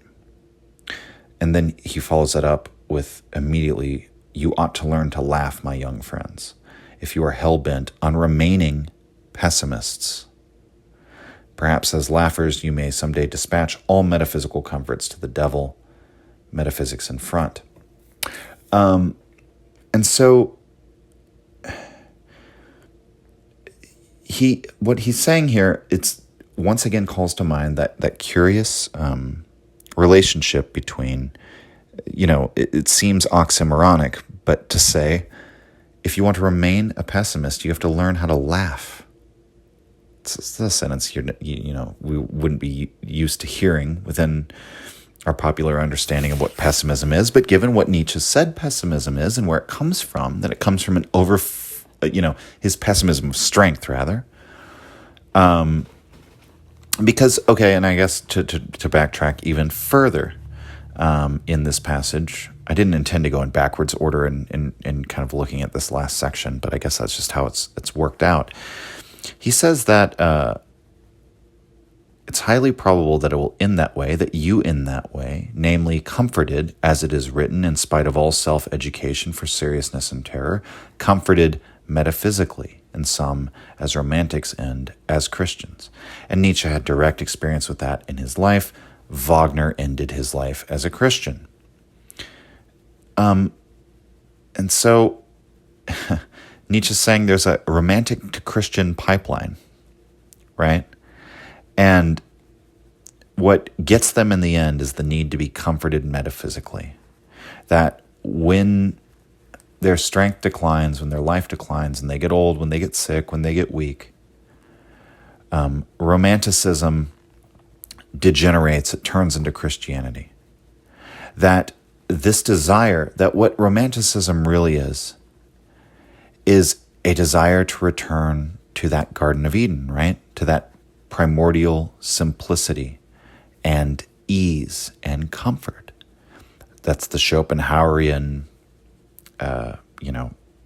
abdication of the will and rejection of being. The desire for nothingness, for a rest, to be released from the samsara, right? And in Christianity, the metaphor we have is the Garden of Eden as the thing that existed before mankind's guilt and this rat race and the stress and the sin and the suffering. Before that, natural, primal, easy simplicity. But the thing is, that doesn't exist on earth in Nietzsche's view, and it can't exist. That's just not what life is. It never was that in Nietzsche's view. And so if you keep trying to get back to that, if your whole program of morality and moral thinking and of your political program as well, your whole orientation to the world is based on this idea that there was originally this ease and comfort and simplicity, and things have gone downhill from there since man left out of nature. You're always going to be looking for that Garden of Eden again. You're never going to find it. And in the end, since you will have failed to create that in the physical world, in the real world, right? Using real as the world of appearances and phenomena as we have been, you will then be ripe to fall into Christianity. And that's as Nietzsche saw happening to Schopenhauer, and as he saw happening to Wagner. You will, those who have not learned the art of this worldly comforts will be seduced by the otherworldly comforts. And so that's why he ends with learning to laugh, not only to, all right, let's not take this quite as seriously. This is a very flawed book, as I have said, and I admit its flaws. Nevertheless, there are some very good ideas here, and seeds of ideas that would take hold later, and ultimately, so how is that Nietzsche's way of answering the charge that his work is romantic? He would say that even at this time, influenced as he was by Wagnerian bad manners and all of the, modern problems that he thinks spoiled the book, in spite of all of that, as he said before, he was committed to this aesthetic view of the world, this aesthetic metaphysical view, and against the moral view, with this silent hostility to Christianity, and this would blossom into him fighting a fight against this otherworldism throughout his life. And so that's why he concludes with saying, we have to, if you really want to be life-affirming and affirm the world, the real world, you have to learn to hang on to your pessimism, your brute honesty about that real world, by learning to laugh. And again, not a philosophical argument. It's a statement of temperament or instinct. And so, he quotes from in this preface to Birth of Tragedy, he quotes from his own book, from section 18, which is a very interesting quotation. It's funny, he's quoting his own book in the preface to it, but it's to prove a point. So he says, he poses the question, is the birth of tragedy itself, this is in his sort of devil's advocate speak that he invokes at the beginning of the passage, is the birth of tragedy itself not something equally intoxicating and befogging? Is it not this piece of romantic art like Wagnerianism? Is it a narcotic? Is it a piece of music? Is it not German music, right? So he's saying this work is so poetic and so overflowing with like sort of lyrical prose that it's basically music. And I'm a German afflicted with these German modern problems and modern ideas. So isn't it just falling victim to all the things you criticize? And so, but then he says, but listen. And then he quotes, he says, quote, "Let us imagine a coming generation with such intrepidity of vision, with such a heroic penchant for the tremendous. Let us imagine the bold stride of these dragon slayers, the proud audacity with which they turn their back on all the weaklings' doctrines of optimism in order to live resolutely in wholeness and fullness." Would it not be necessary for the tragic man of such a culture, in view of his self-education for seriousness and terror, to desire a new art, the art of metaphysical comfort, to desire tragedy as his own proper Helen, and to exclaim with Faust, quote, should not my longing overleap the distance and draw the fairest form into existence, end quote. And Nietzsche responds. He says, would it not be necessary? No, thrice no, O you young romantics. So he's quoting himself, asking. So young Nietzsche paints this picture of, let's imagine a coming generation that has this intrepidity of vision, that embraces this tragic worldview I'm laying out that the Greeks had, but that we've lost. And they live resolutely in wholeness and fullness. They reject the weakling doctrines of optimism.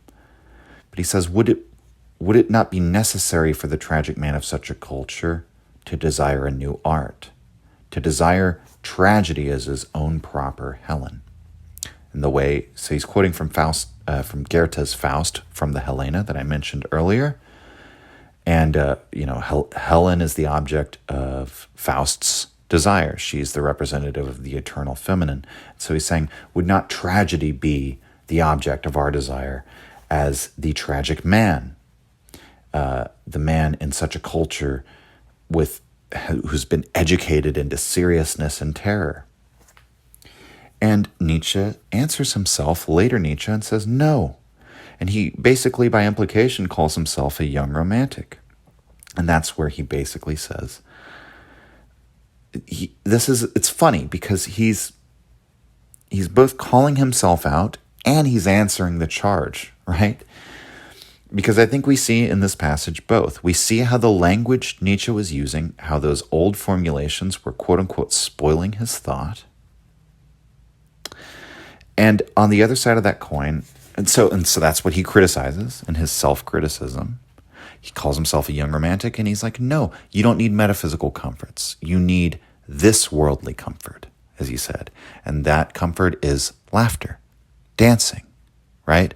All of these things that, the full indulgence and the richness and the beauty of life. But on the other side of that coin, in this passage, I think we see that Nietzsche is on the path to something, right? That's why he's drawing this out and saying, but listen, this is a different tone. It's driving at something fundamentally different from the utopian optimism for the return to the garden that the romantic ultimately is driving towards. That there is something I was aiming for that was like turning its back on the weakling's doctrines of optimism. Okay, so that's all for the attempt at self-criticism.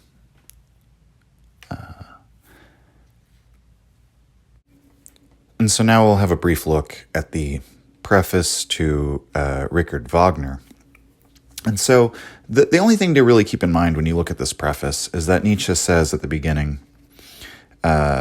these introductory remarks, they're the distillation of good and elevating hours, and that he pictures the moment, quote, when you, my highly respected friend, will receive this essay. Perhaps after an evening walk in the winter snow, you will behold Prometheus unbound on the title page, read my name, and be convinced at once whatever this essay should contain, the author certainly has something serious and urgent to say. Also that as he hatched these ideas, he was communicating with you as if you were present, and hence could only write down what was in keeping with that presence, end quote. So, Nietzsche had become personal friends with Richard and his wife Cosima Wagner, and he and the Wagners would often meet when Nietzsche was teaching at Basel. Nietzsche met Richard Wagner shortly before he had a letter of recommendation and then got his professorship, very shortly before. And they hit it off and became fast friends over a mutual love of Schopenhauer and the fact that Nietzsche already knew Wagner's music and, actually part of the way that his name came up, and he was even able to meet the Wagners as that Professor Ritschl's wife told Cosima Wagner that she already knew, or I think she told Richard Wagner himself as he played one of his musical pieces. She said, "Oh, I know that piece. I've heard Nietzsche play it." And Wagner said, "I have to meet this Nietzsche."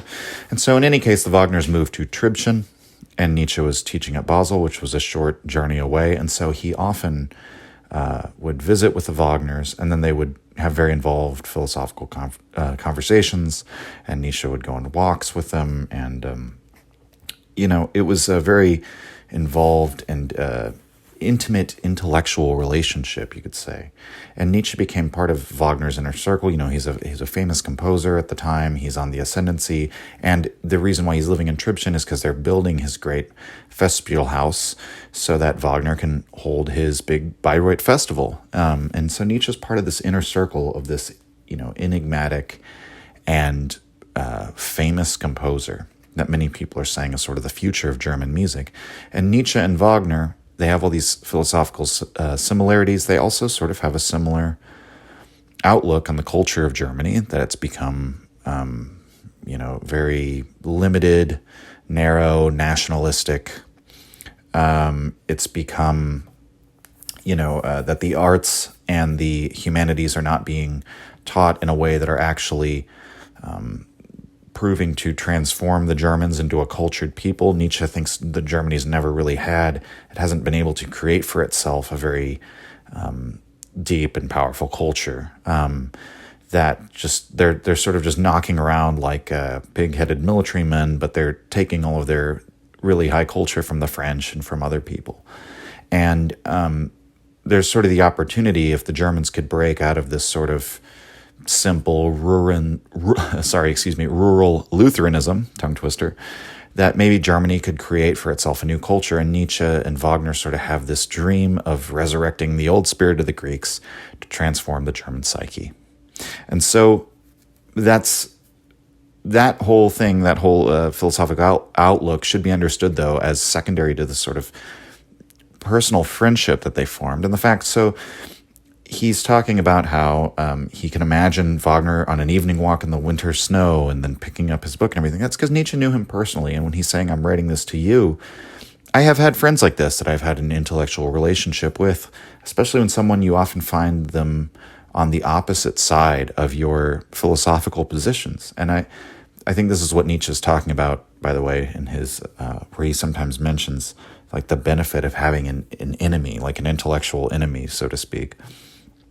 But I've been in that sort of position where you know someone that you really like and can talk to, where you in my case, I've had some friends where they often take the opposite positions, and then you find yourself writing your philosophy almost as if you're addressing it to them. Like you want to make a more elaborated evidentiary, perhaps, or a more empirical argument, or more as I said, elaborated argument for your point, as if this person is listening, as if you're addressing it to that audience. And so for Nietzsche, we can have some idea of what they talked about, but perhaps in those conversations, in those long walks together, Nietzsche's, it sort of leads along his thought in what he's thinking about when he's writing Birth of Tragedy. I mean, it almost certainly does, to the point where he says, I hope you understand, Wagner, that this book is basically just written for you. So, again, didn't help the case with the other scholars, I don't think, and the other academics, as to the academic merit of the book. But in any case, what does he say else? He says, a seriously German problem is faced here and placed right in the center of German hopes as a vortex and turning point. So, very obvious meaning there, that this is the birth of tragedy is an answer to a German problem. And that's sort of an elaboration of what he said in the 1886 preface, or he elaborates on that he finds almost nothing more un-Greek than the German culture. And so how could we, this force of Greek tragedy, I've found something that might be a worthy answer to the German problem as we've laid it out.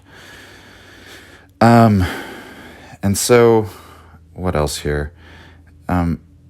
Perhaps such readers will find it offensive that an aesthetic problem should be taken so seriously. And so here, remember, this is if you were to pick up this book in 1872, right, before the 1886, preface is added, you're just an interested German philology student, and you decide to pick up a brand new copy in 1872 of Friedrich Nietzsche, The Birth of Tragedy Out of the Spirit of Music. This is the first thing that you would read as you open the pages, is his preface, learning that he's speaking to Wagner.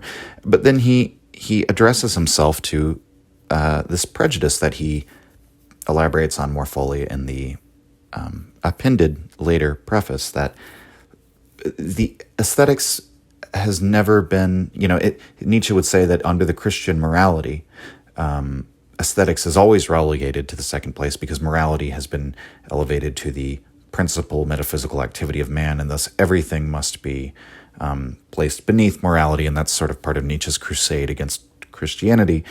But we see an echo of it here, and we needn't expect, again, that this would occur only within the minds of people who follow Christianity in terms of the historic and institutional religion of today. But that there is, I experienced this in my own studies in philosophy when I did go to college, that aesthetics is never treated. I mean, it's barely even discussed, especially in like early, like introductory philosophy.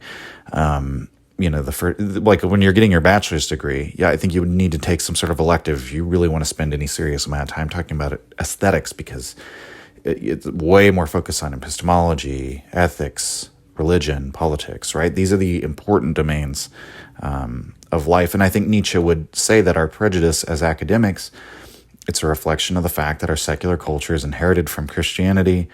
It still more or less views morality as the most important thing. And almost all those other domains of philosophy are always sort of getting sucked into morality, right? Or being justified in so far as the morality that they serve, or the moral outcome that a philosophical belief makes possible, or the practical applications, So in any case, so Nietzsche addresses that this is a work that places aesthetics as of central importance. It's a work with an artist's metaphysics, though he doesn't use that term yet. So, but he says, quote, assuming they're unable to consider art more than a pleasant sideline, a readily dispensable tinkling of bells that accompanies the seriousness of life, just as if nobody knew what was involved in such a contrast with the seriousness of life. Let such serious readers learn something from the fact that I am convinced that art represents the highest task and the truly metaphysical activity of this life, and the sense of that man to whom, as my sublime predecessor on this path, I wish to dedicate this essay. End quote. And he signs that Basel, end of the year 1871. So here Nietzsche says, I'm hand in hand with Wagner, the man to whom I dedicate this work. In some sense, he's worthy of receiving it because Nietzsche sees Wagner as another aesthete like him, right? Rather than a moralist. This is a man to whom art is the supreme metaphysical activity.